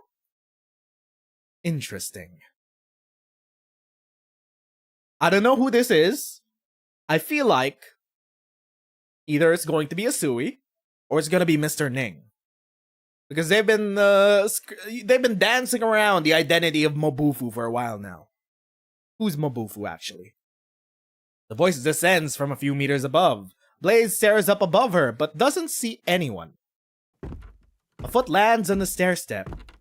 Plank with dull thud, subdued yet powerful, the kind nobody would miss. It approaches, closer and closer, until Blaze can finally make out who it is. A stern, solemn man, far older than her, alighting from his long stairwell. Oh! Okay, new character.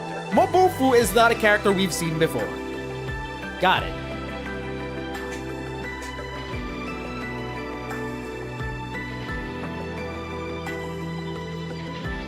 After so many years, I don't think anyone will remember this. Nice to meet you, The story you've told is far older than you, girl. How come you know it? Well, someone from my family told me it a long time ago. Her mother! Yes! Her mother was the Grand Preceptor, which absconded Yan, along with her father, who was Gu Chen, also known as Gu Sheng, as an alias, who gave up their original daughter, Xingzhu, to Mr. Ning. Blaze and Xingzhu are half-sisters, more or less confirmed.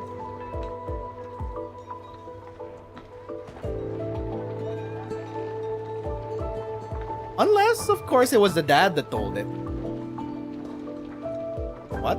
Yeah, Okay, so it was the dad that told her. He said he was one of those students in poverty all the way back then. Okay, so maybe... Fine, throwing a wrench in my theory. Throwing a wrench that maybe Gu Sheng, Gu Chen, Gu Chuan, and Silver Daddy might be different people. To know the spring of your water, I imagine your relative was grateful and a righteous man. But as for you, just what motive brought you here? We're here to find out about sweet tangerine cakes. That's it. I'm here to compete, of course. Seeing as you've made it here, I'll give you one chance. Final stage. No frills, no fuss. Make me a dish. Come. Uh-oh, someone's gonna be an idiot sandwich. Too early for dinner time, the restaurant is almost empty save for a couple diners. There's no waiters, no proprietor, and even the kitchen is quiet. Zula, meeting up with you? Excuse me. You, young man, help me out. I was in a hurry this morning and forgot my money. Oh, you're a well-to-do boy, anyone can tell. Be a kind man and spot me a little. I'm not here to rip you off. Here, take this family jade of mine for now. Once I grab the money later, I'll pay you back. Not that I mind lending you, but couldn't you tell the owner instead? We're total strangers. How would you find me and pay me back? No, you see, this jade's not your average thing. It's not fit for just anyone to take. I'm only entrusting it to you because I can tell you've got a rare air about you. Alright. Zula rummages around for some coins in his pockets, hands them to the diner, whose face immediately broadens with delight. When do you plan to pay me back? Where would we meet? We'll meet if we do, and if we don't, we don't. And if we don't, you could just go ahead and pawn this jade off. Relax. We've made a favorable deal today, young sir. So saying, the diner is gone out the restaurant door in the blink of an eye, disappearing into the crowds. That was mysterious. That was too mysterious. Pawn it off.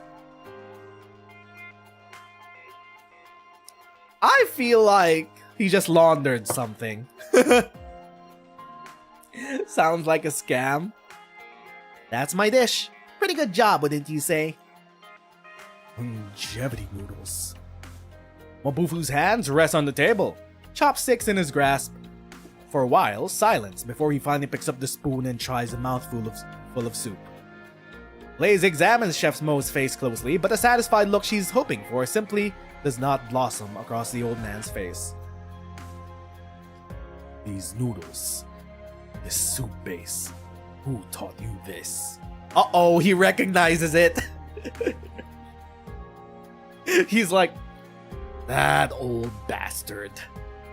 That old bastard who refuses to work with me. Who does he think he is just because he's immortal? He sends a little short fry here to come in his place. It was this tiny little chef. I really put my back into learning it too. The owner of Savers at Hughes. Who is he to you? How come you know? I thought so. The disgrace of him! Huh? I see he has talent and give him the chance to display his skills. He's not grateful for that, fine. But now he even sends an amateur to humiliate me. Well, what's happening? Blaze finished it up with no trouble. Nothing should be wrong with the flavor. Does Mobufu know the young chef somehow? Probably. Wait, okay, hold on. I'm sorry, I know you could probably tell I suck at cooking at a glance, but I didn't come so I could wreck your competition. I just have a question that only you can answer. I grew up in Victoria, see, and this relative of mine who lived far away in Yan would always send me these tangerine cakes. They were so sweet and tasty. I've been on a hunt ever since I came back to Baijiao, and I still haven't found that flavor. I was thinking since you're the best chef in all of Baijiao, maybe you would know. A single pastry. You thought it was worth entering this competition to meet me over a single pastry. I have tons of other questions still, but this is the only one I can solve on my own. This is the one clue, the one link I have to my family. You. The greatest taboo when making tangerine cakes is to blindly add sugar. That is to mask the poorness of your craft and ingredients with sweetness.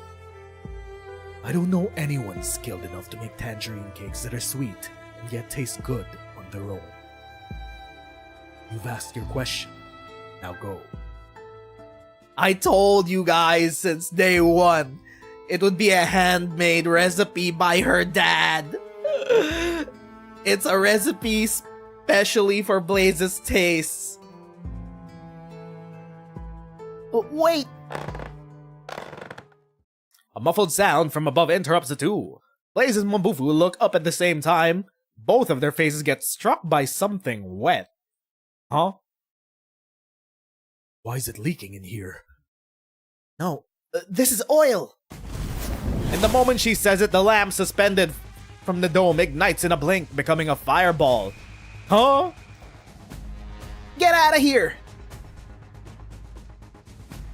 Random fire?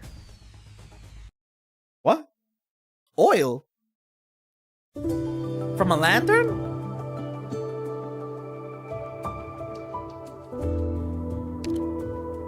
There's fire in the kitchen? Fork found in kitchen? I'm pretty sure most well-off kitchens should be fireproof. Watch out! What even? Flames burst forth from above their heads, raining cinders down from the ceiling, igniting the flour and oil atop the stove. Okay, never mind. The kitchen is a sea of fire. Why was there just oil dripping from the ceiling? You. Go. I'll be fine. Cover your mouth and nose. Don't talk. Not too good with this move yet. Let's give it a try. Excuse me. Just duck. Blaze grabs a knife, then slices her palm open. Gradually, a whirlwind forms in Blaze's hand, then expands straight outward into a blast wave. Violent surge of air sweeps the whole room. In a blink, she's put the fires out and strewn the cookware about in shambles. That's right, I forgot that Blaze's arts come from her boiling blood. What a skill you have. Could you be Yoshi? You're welcome. Looking up again, Blaze sees the lamp's frame in charred black. Red-hot metal peeking through the burnt coating. It's on the verge of falling. Why is there a fucking lamp in this fucking kitchen? Can't you use non-flammable, I don't know, LED lights or some shit? I don't know how LED works. Isn't it gas? LED's like gas that produces light. Mabufu, move! Blaze grabs the old man's arm, trying to pull him to one side, but the lamp's already falling. With a stifled crack of thunder, the remains of the fixture abruptly flung to one side and smashed hard against the wall. Lazy! Are you alright there? Lazy, what are you doing here? Maybe I should ask, what are you doing here? But we can talk about you later. This be a repeat of the Ding Feng Lu fire last month. Oh right, there was a fire here last month. It was set up by those judicial office guys when they were gossiping in Yu's restaurant. Why do fires keep happening at this restaurant? Lynn scans her surroundings. The kitchen chefs are in the frenzied jumble, but her gaze quickly locks onto a masked figure among them. Who seems to meet her gaze, then turns and vanishes into a crowd. A masked figure? Please stay here. Keep Mabufu safe. Hey, where are you going? Jeez, the smoke is killing me. On that pillar there, there's a breaker. There's a lot of them here. Which one do I pull?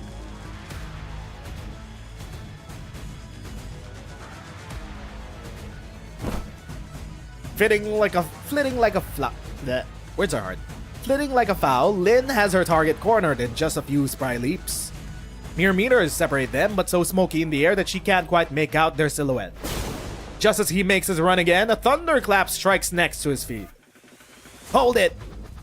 Move another inch and the next bolt is hitting your head. Answer my questions. Why set fire to Deng Feng Lu? Is your target Mabufu or someone else? All the previous incidents, they were your doing too, weren't they? Also the scrollery. It's the same person who set fire to the scrollery! You're the little birdie that set fire to the scrollery. And apparently also Deng Feng Lu. But why? You, your accomplices must have some aim in all these actions. What is it? Not talking? Then I'll take you back to the Judicial Review Office for a nice long questioning. Deputy Minister Lin, surely you wouldn't ask if you didn't know the answer already. Do you not see the truth? Or do you simply pretend you can't because you don't dare to? What? The office is a good place, but I don't plan on visiting it for now. Besides, when your will wavers, the thunder you throw isn't so frightening. It's time you opened your eyes. Wait!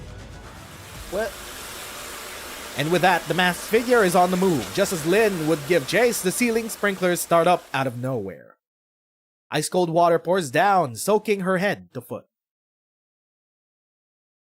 Leiji! You alright? Damn it.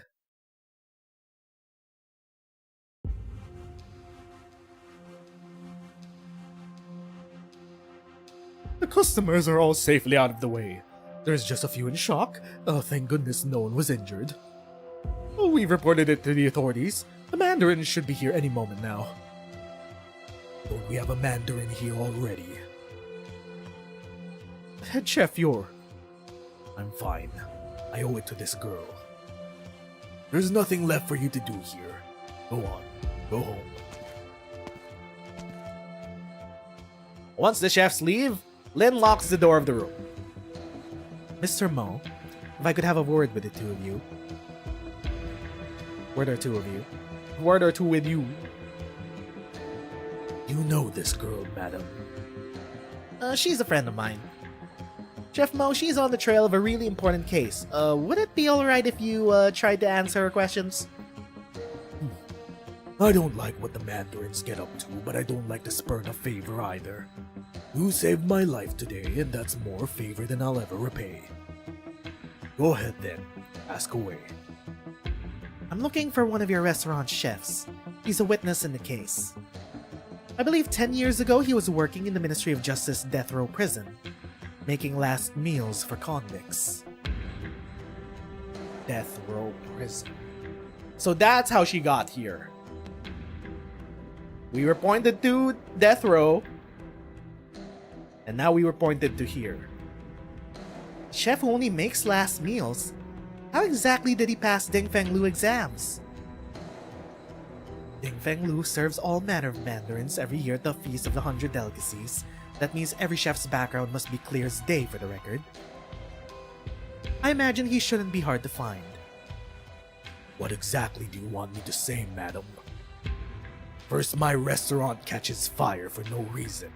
Now you say we have a chef who made meals for dead men. Should I even bother to open Deng Feng Lu again? I understand your situation, sir. That's why I'm choosing to ask you these things in private.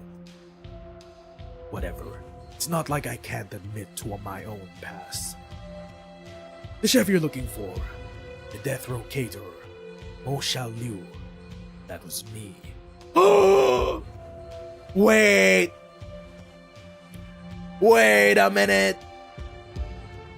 Hold up! What? I thought so. And making last meals is nothing shameful. The powerful need to eat, so do the powerless. My cooking skills come from that prison, making last meals for death row convicts from all corners of society.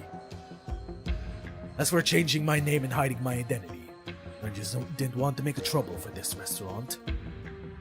I'm beginning to sort of admire you. You remember 10 years ago, a convict admitted to the prison by the name of Guchuan. If you don't remember the name, you should at least remember that some decades ago, he was the one and only person to be released from death row. What? Blaze's dad? Released from death row? Wait, you mean my dad? Why'd my dad get the death penalty? Blaze. You mean Guchuan? He was your father. Yeah. So you remember him? I do, all too well. I spent so many years in there making last meals. I met countless horrific scoundrels, endless connivers, as each one of them ate before they left. The look in their eyes was more or less the same. But I'd never seen someone whose eyes were so clear, so clean, so free of anything. He wasn't like the other convicts. This time, he never wept, never howled, never screamed injustice, not even on the day he was imprisoned. Even I found it strange how a man like him would end up on death row. Why would my dad... Then do you know at that time what charges Guchuan was sentenced to death on? Not at the time. Not at the time. But 1 year later, when I joined Deng Fenglu, began taking part in the Feast of 100 Delicacies, I came across a menu for a feast from a few years before. That was when I learned that the feast, Guchuan served the dish to the true lung. It just so happens, that was the same dish this girl pulled down earlier, the medley of the whites.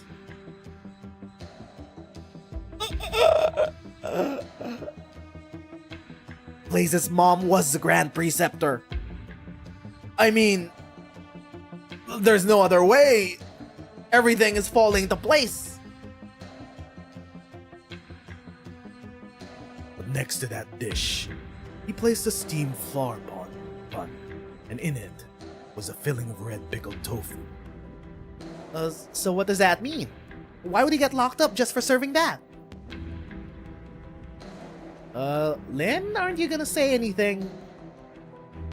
Your relative told you the story of the Grand Preceptor, but never told you her eventual fate. Her fate? 40 years ago, the Grand Preceptor plotted to assassinate the True Lung.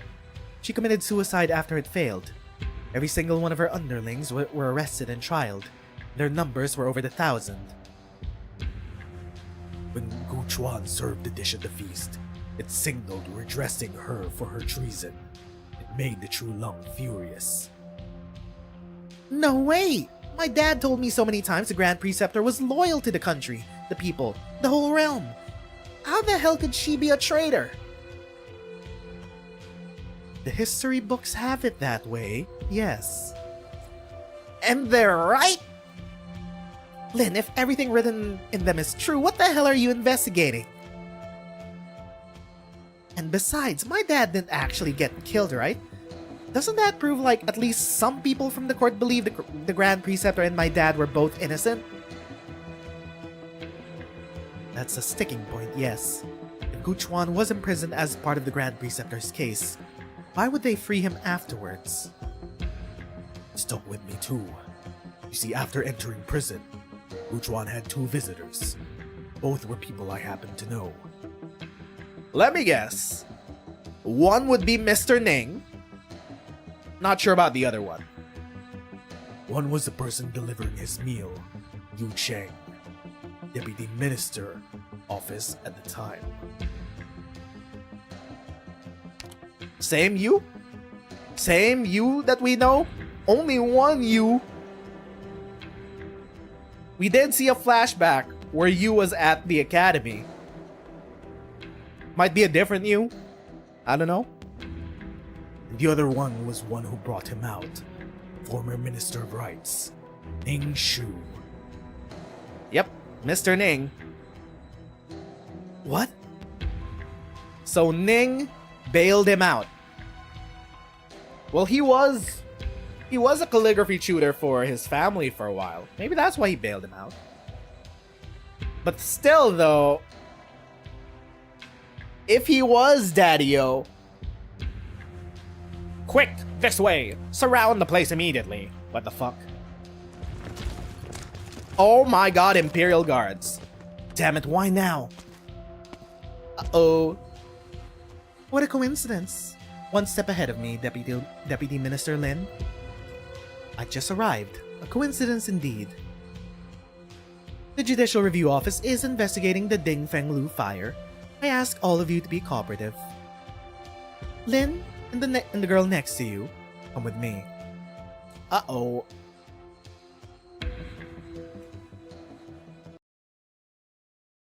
The mystery gets deeper. Herbal honey tea. A cup of tea after a meal may ease the stomach, but it cannot ease one's worries and regrets. It is sweet on the palate, but it is a bitter aftertaste that lingers. Wait, no story? No story. Okay, we go straight to OR-ST-2, right? Unless I missed something in pickled butter mustard.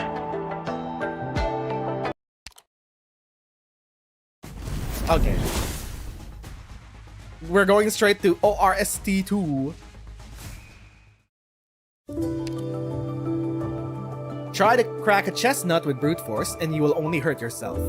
Dip one in oil, another in water, place them in a pot, cover with the rest of the chestnuts, and roast them over a fire. You will know when they are ready when you hear a thundering crack. Roasted chestnut.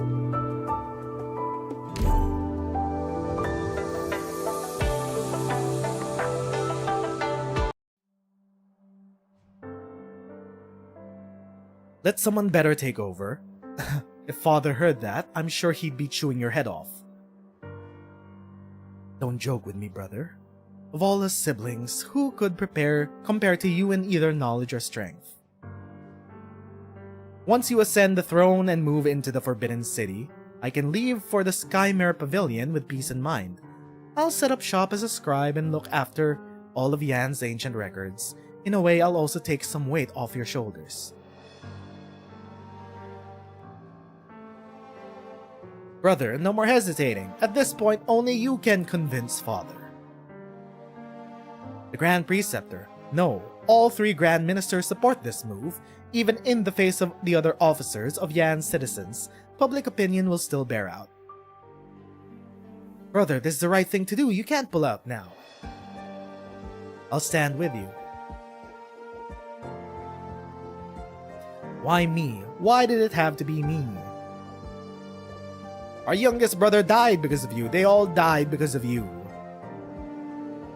You shove it all on me, make me take the blame alone, deal with the whole warring mess alone, and you just leave like nothing happened.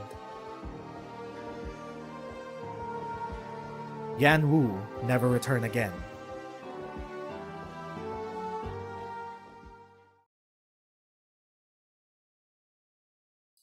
Wait a minute.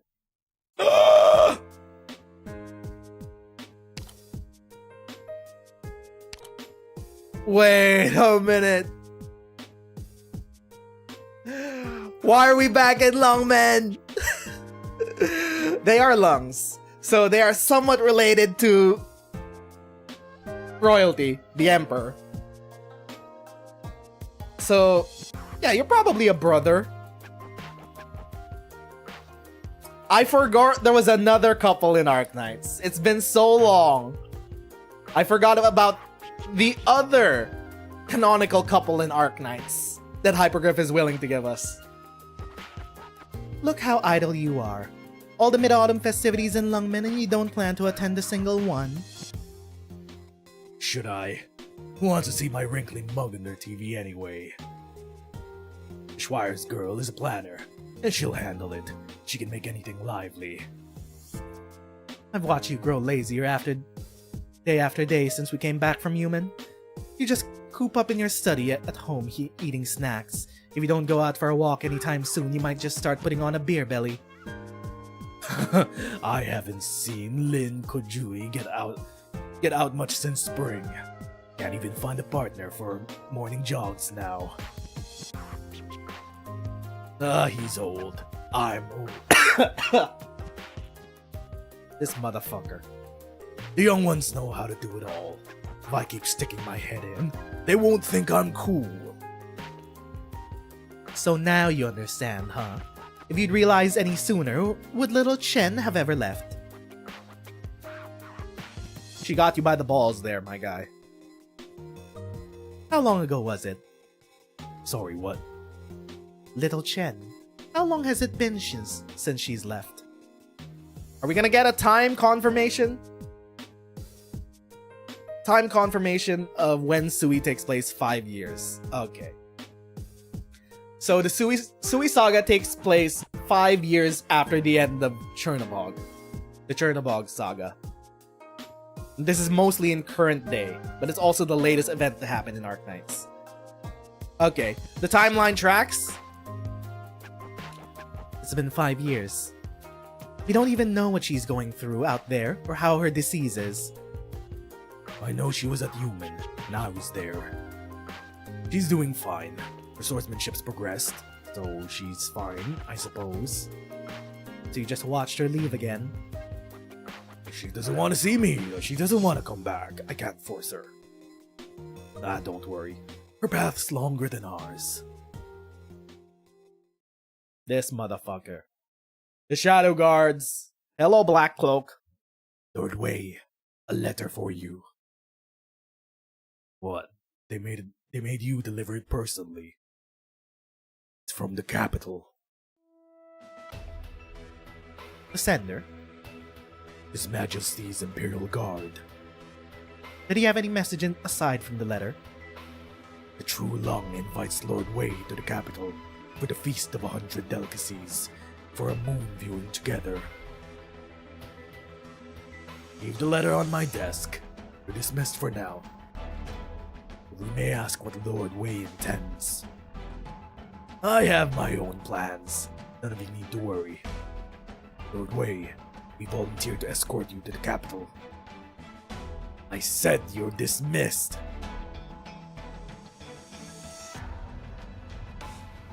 Why don't we open up your invitation and see what they wrote exactly? No need.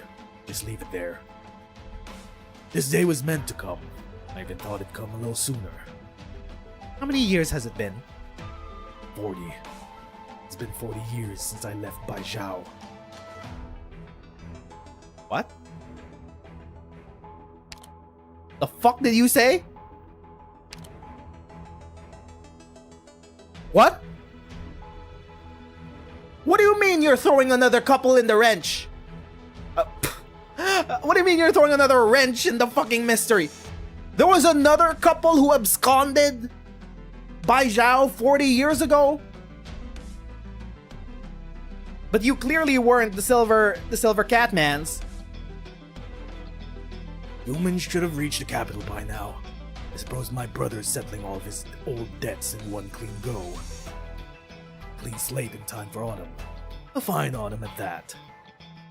You can choose not to go. You could choose not to go. It's been 40 years already. What's he going to do? Send another unit of Imperial Guards? A whole army? Enough nonsense. At this point, it's not what he intends. Then what does he intend? You know, I've never really brought up those days with him before. Enough. I don't want to hear it. Ubizuki, I've let a lot of people down throughout my life. Edward, my sister, my teacher. Sister? Sister! Sister! Hold up, wait. If our theory is still on track, and we know that Grand Preceptor, aka Blaze's mom, was together with Silver Daddy, Guchuan. They both had children who are half sisters, Blaze and Xingju, But because the Grand Preceptor is Lung, true Lung, she's related to the royal family. Which means she's distantly related to Wei Yenwu. Which means she's also distantly related to Chen. Hold up. That would make Blaze and Chen distant relatives? Because they share siblings as parents? Hold up.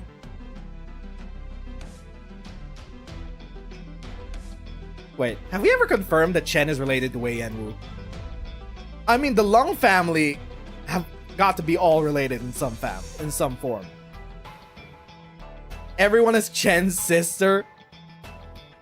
Distant relative. A few times removed, mainly because of treason. And I have to admit that my brothers turned out to be one more in the pile. You can also say that it was the position that killed so many people. And who had a choice? Then it wasn't your fault. Even if you stayed, things have turned out better. Would there be no blood? Nobody would have remembered the minister pleading the commoner's case. They would only remember a regicidal, fratricidal prince. Huh? A regicidal, fratricidal prince? Are they confirming that it was Wei Yenwu who killed the emperor? Wait, is Fumizuki the Grand Priest? I'm getting confused, dog. My head's spinning. Maybe I'm leading myself down this rabbit hole too deep.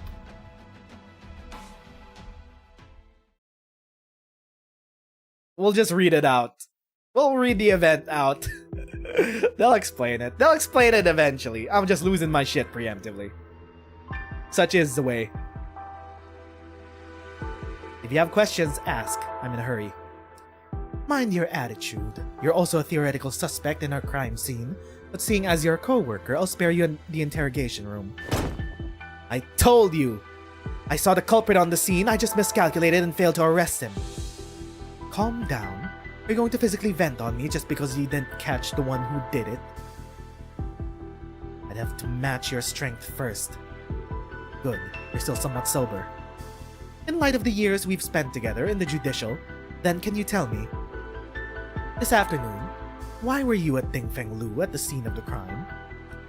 An investigation. In the run-up of the Feast of 100 Delicacies, we've had the scrollery be burned. 2 fires at Dingfeng Lu. Don't you think this string of cases could be connected somehow? So you're saying you knew beforehand that someone would set fire to Dingfeng Lu today, and thus you were lying in wait for them. I was just there following up on a lead.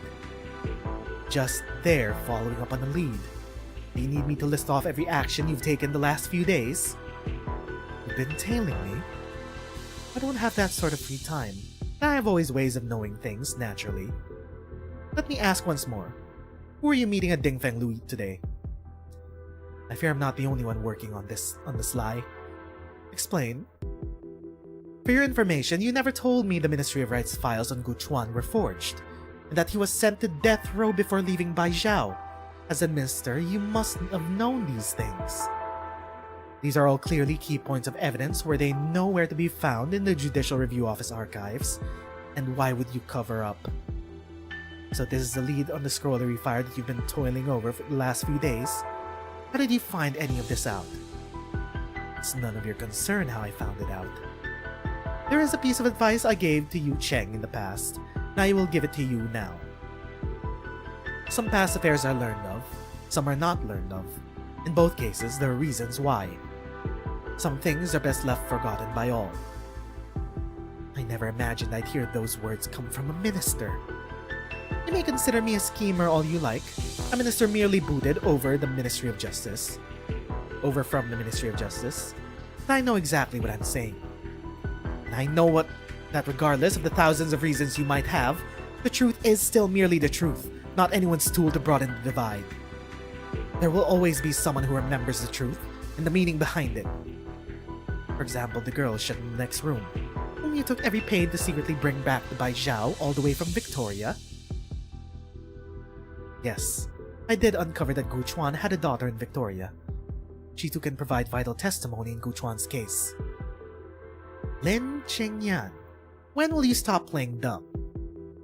You've already found out that Gu Chuan's files are fake. You know Yu Cheng is on the trail of that every case. Words are hard. Of that very case. So I'm guessing you've also found out the child who the Imperial Guard brought back 40 years ago, who they recorded in the files as deceased. You have your suspicions as to the truth of this case, correct? The child who the Imperial Guard brought back 40 years ago? Xingzhu?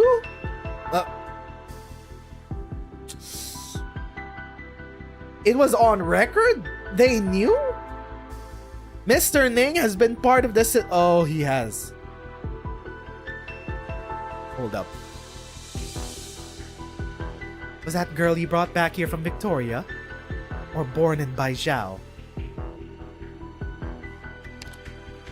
Hold up. Things are unraveling. You know full well. You clearly long suspected her identity and still you decided to bring her back. Were you that confident you could pull this off without a hitch? Or was it that in pursuit of the truth you didn't care if she lived or died? You're threatening me. You think I'm joking? Lin Qingyan's gaze fixes tight on the minister's notes. She doesn't even notice how her own attire is soaked through in cold sweat. But in the next instant, with a bizarre warping of light, the paper in her hands vanishes. But back on topic. That's not what I care about. At least right now, it's not what I care about most. I've told you, past affairs are never as important as present. So what are these present affairs of yours? You know that Yumen is less than 100 li from Baijiao right now. For 3 months, Baijiao's been preparing to split up and move. And how does this relate to the Gu Chuan case? Should you keep investigating this case, then there will only be one person in all of Yan who would give you your answers. Wang? Qingyan, take one step out of this door, and I can no longer protect you. Let alone her.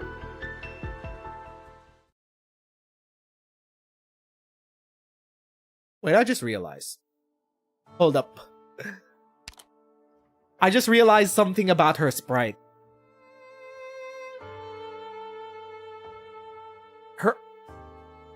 Her arms were blue.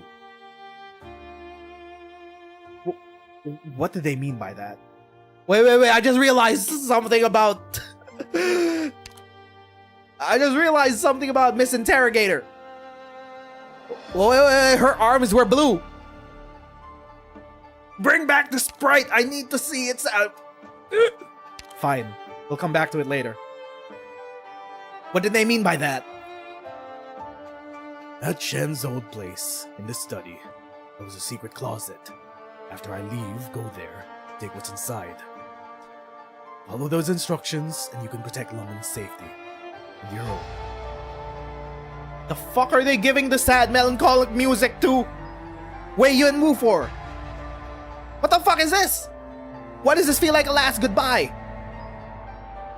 Are they baiting Yan Wu back to the capital just to kill him? So you're going? Now's the perfect time to. Kajui's girl is doing a great job handling the downtown. The Shuai's future doesn't rest on the sick old tiger anymore. Lungmen doesn't need a Wei Yan Wu anymore, or a chief executive. I think you're giving your last words a little too early. This is about Lungmen's future. Fumizuki, listen to me.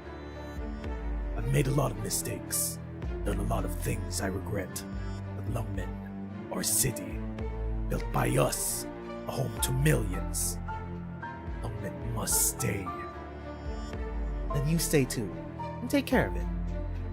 Youngsters can handle it all, but it needs some oldies to look after it. You see this letter too? How am I meant to ignore this? So once again, you'll just roll over and die, just like the last time you'd pay with your life? Is that how you're envisioning it? Does that make anything even? It's different this time. There's no one standing on the other side. I'm just facing my own debts. I made a choice 40 years ago. Ever since, with every action I take, I try to convince myself that Even knowing how many people I've failed, I was still right to make that choice. And I can't run forever. You know, your life's never been yours alone. Not then. Certainly not now. Forget about sacrificing yourself to make up for anything. You can't make up for a mistake with another mistake. It never ends that way. At our age, we should have already learned that lesson well. Stay. We'll face this together. Mizuki, don't try and stop me. Can't stop me. Paying for my past. Well then, you leave me with no other choice. While I'm stood here, you're not going anywhere.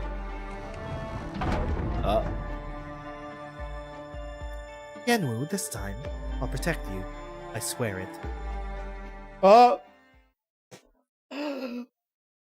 Fumizuki! The bad bitch! Protecting Wei Yenwu from whatever machinations the capital has planned for him? Why is he even involved in all of this? I thought we were just dealing with the Grand Preceptor, their husband, and maybe younger brother who ascended the throne of the True Long. I didn't know when Wei Yenwu would be involved in all of this. What was his role in the patricide 40 years ago? He seemingly had a role, which is why he absconded as well to Longman. Longman was 40 years old? Dang. Leiji! You're alright? Of course I'm alright. All that judicial lady asked was what I saw during the fire, and I just told the truth. I didn't see anything, so she let me go. The heck did you do? How come you took so long? It's no matter now. Let's go. Wait! Go! Why? That Mobufu clearly still has tons of answers. Aren't we gonna follow up with him? There's nothing to follow up on. Pardon? Not meddling with your father's case anymore. I'll get you out of Baijiao in the next day or two. Lin Qingyan! That's one stupid joke to tell me now. You know that? No, wait. You just found a new lead, didn't you? That's why you're just screwing with me. Okay, now for real, tell me what you found her. Blaze! You. I got the official debriefing from the judicial files. Buchuan, an ethnic Yanese from Victoria, joined the Ministry of Rights in 1077 as a ceremonial officer. Reassigned as envoy of ceremonial rights in 1092, headed for Victoria as part of a diplomatic mission. On the way, encountered an unexpected snowstorm and passed away after falling into a river. What? Leiji, you're lying to me, aren't you? You're just trying to shove me out of the picture again. You've been asking me just what the deal was with your father's death, haven't you? Well, every lead's been thoroughly investigated. There's no doubt. That's it. It's just an accident. Leiji, not even you believe that. Not even you fucking believe that. He was a deputy minister that was getting close to a cold case about the patricide of the previous lung. Well, the gaps in the files have been made replete. This case can be closed.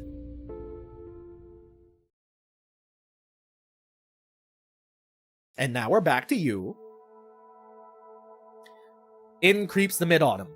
The night sky is moonless. Out in the streets, the energy poles churn away at max output, but a drop in the temperature is still noticeable to some. All falls still in the dead of night. The human sea recedes. The biting breeze blows through. My guy! What you? If you're that cold, just turn on the heater. Easy for you to say.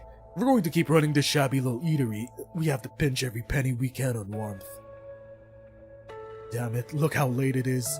When will Blaze and her friends show up? You're wondering about that reward money, huh?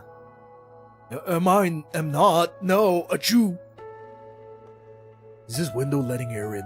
I'll need to fix it later. Wait, are they back? Mobufu! Grandpa's here! to come to you face to face. How dare you send an amateur to humiliate me? You're... What? Am I not allowed in? Oh, please come inside. I'll put on some tea for you now. Anything to eat? Noodles. Longevity noodles. Right, I'll make you some now. Ones made by your boss. Well... Jang glances back at the staircase where the young chef had been standing. By now he's vanished without a trace. He's out on business. Then I'll wait for him here. Far out. He won't be back for a fortnight. And I'll sit still and wait. I've waited 30 years. So long that I'm shriveled up. What's a little longer? Chef Mo, please don't joke around now. You're the first under heaven when it comes to cooking. What could be worth wasting your time here? Mate. First under whose heaven? Mobufu downs his teacup in one go. The hot tea spills from the corners of his mouth and drips down his wizened white beard. I remember clearly that winter 30 years ago. A catastrophe wrecked my home village. Those of us lucky enough to survive took off. Me with nothing but my cooking skills. We thought, let's scrape by in Baizhao. We went through hell. We were almost there when we ran into another group of refugees. Maybe a bandit gang. I'm not sure. They followed us for a long way across the icy waste, weapons in hand. We began to realize that they were after the remaining supplies and rations we had. By the time we've been trekking for a month, plenty of us were sick or hurt. We had barely scraps left to eat, far from enough from both sides to cross that wasteland. There was no escape, so we decided, we may as well risk it with them. However, when we were just about to go out fighting, we smelt something delicious. That's when we saw him.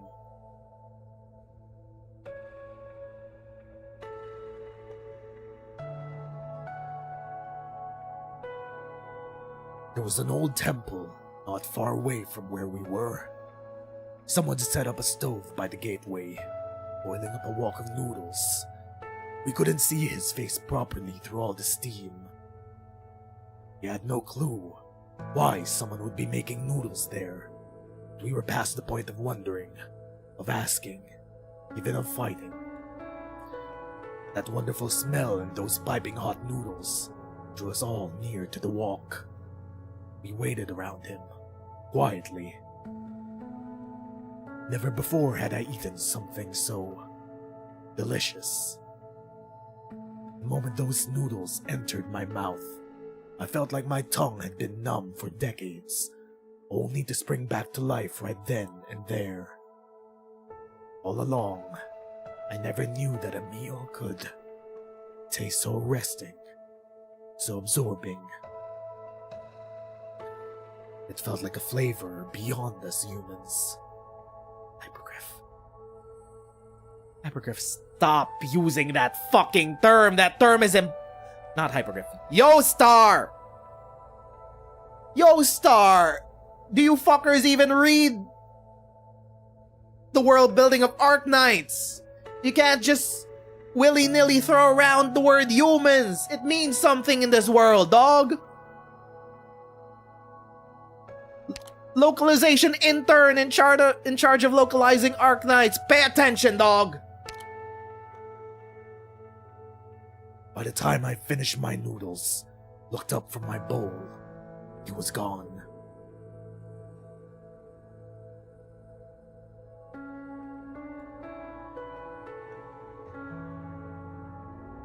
Who knew that in my lifetime studying as a cook, the most profound lesson I'd learn would be in a shack of a temple outside Baizhao City. From then on, I practiced all over, so that one day I might make a bowl of noodles like those. But I couldn't. In the end, I just can't. You know, if you're misremembering, I mean, look, you were starving at that time. Maybe that's why you found that bowl of noodles so tasty. Do not trust my tongue. 30 years a bowl of noodles has been burned into my mind. 30 years I've been searching for it. If whoever that was is still in Baijiao, he must be over 50 by now. Searched all over the city. The well-known tea maker in the north, nothing. The guy who made the best pastries in the south, still nothing. I searched and searched, till my fellow oldies in cooking were tired, and only I was left. I was on the verge of giving up. But today once more, I tasted it. I don't know why. Her cooking skills were immature, but the noodles she brought forth tasted exactly like it. It was your chef here who taught her those noodles, am I right? In the end, Blaze did put birthday blessings into the noodles that she made for Mabufu. It worked out in the end. Mabufu had that flashback moment from Ratatouille where he flashed back to his childhood, trekking the ways. He's like, oh, this mysterious person serving noodles at a temple. Oh, he had the Ratatouille flashback. How do you know? We sent out 100 written invitations for Ding Feng Lu competition. I can recall every one. I've long been aware your savers at Yu's had a reputation. I don't know what kind of relation your chef and that savior of mine have, and I have no clue of why he's willing to waste his talents away like this. But I won't do the same. All the cooking skills I've inherited over the years, I can't let them end with me. So you were inspired by Yu's cooking, and now you're here to pass on everything you know back to Yu. Because he's, I don't know, to you or who he thinks who Yu's successor is. He doesn't know that Yu is kinda like an immortal. He doesn't know. Mabufu stands, produces a letter from his pocket and places it on the table. You tell him this. That untrained disciple of his, she passes. Tell her to report to Ding Feng Lu 2 days later before noon. Oh, never mind. Blaze got a job? She wasn't looking for a job. She got a job, I guess. Huh? She just passes? You get good enough business here. Did this doorstep sink again recently? Oh, we haven't replaced it in over 10 years. Though doorsteps can't keep the wind out. It's getting colder in the coming days. The boss won't let me. He says the lower the better. Too high and all the diners will stop coming.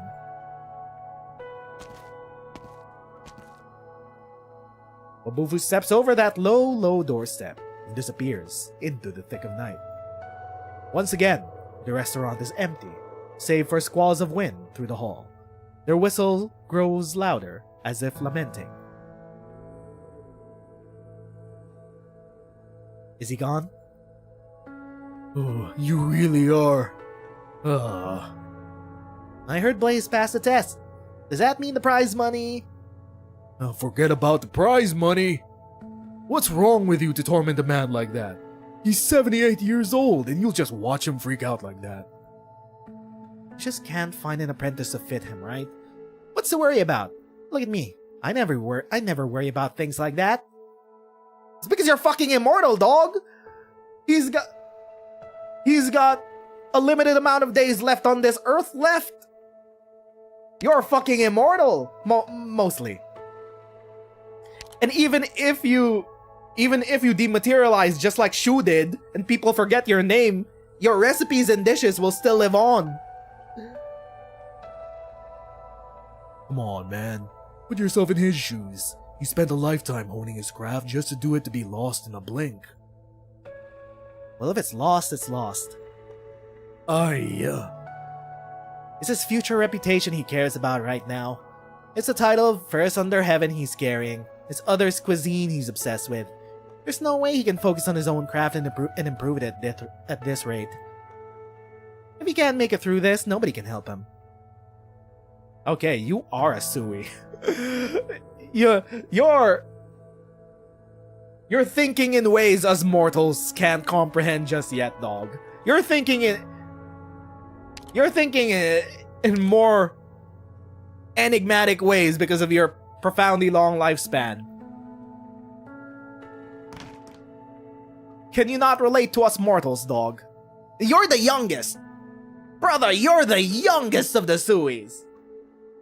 And you think like this. At least Nyan's like, fuck all this bullshit, I'ma make B movies in Rankwood. At least Nyan is like that. Hey yo, Blaze is back! Look how late it is. Bet you haven't eaten. I'll go make you something now. Yeah. Congrats! I've got good news for you. You passed the Ding Feng Lu exam. We'll split the reward money 70-30 like we agreed. Yeah. You don't care? If you're that good for money, how about leaving your 30% of... Huh? Xingzhu didn't come back with you. Right, where's Xingzhu? Oh, she dropped in the afternoon while Zhang was out buying ingredients. She left you a note. Left me a note? You have passed the Ding Feng Lu chef selection. Please follow... whoops, wrong one. It's this one. What could be so secret she has to leave it in a note for you? She's inviting me to her home. Ning Manor? Yes! All the threads are converging! They're finally converging on this entire mystery. Anyway, I think that'll be that for now. The competition has ended. A bit of chaos ensued. We now have confirmation that a mysterious force has been lighting fires to try to keep the trail cold on the case that happened 40 years ago with the patricide of the True Lung. Somehow, Wei Yan Wu is also involved. And as of now, our running theory is Blaze's mother was the Grand Preceptor who was framed, who I'm assuming was framed for the death of the True Lung, probably by the younger brother. They probably worked together. They probably also got framed alongside Wei Yan Wu for some reason. When both sets of couples abscond, I don't even know if Fumizuki was there. When both absconded by Zhao 40 years ago, one split up to Victoria, the other to Lungmen, and Blaze's mom's first daughter, Xingzhu, was given up to Mr. Ning. Meanwhile, Blaze apparently grew up in Victoria. Although it was also kind of revealed that she was born in Baizhao. They were talking about someone being born in Baizhao. Blaze, born in Baizhao? I don't know. My running theory is still that Blaze and Xingzhu are half-sisters. The Grand Preceptor was Blaze's mom. They're still trying to keep the case cold. And somehow behind all of this is older brother Wang. How he's involved, no idea just yet. But he escaped 100 years prior to current day, which means Wang was already active 40 years ago when the True Lung was assassinated. So there may be that. Anyway, that'll be it for now. We will finish our story reading of Such Is the Joy of Our Reunion next weekday on Wednesday. Next week, Wednesday. On Saturday, we'll be doing S stages. And then on Sunday, we'll have some more Monster Prom. Thank you never to stop by, chill out, and chat. Use this as second monitor content and watch us read through Such Is the Joy of Our Reunion. I'll see you friendos next time. Bye-bye.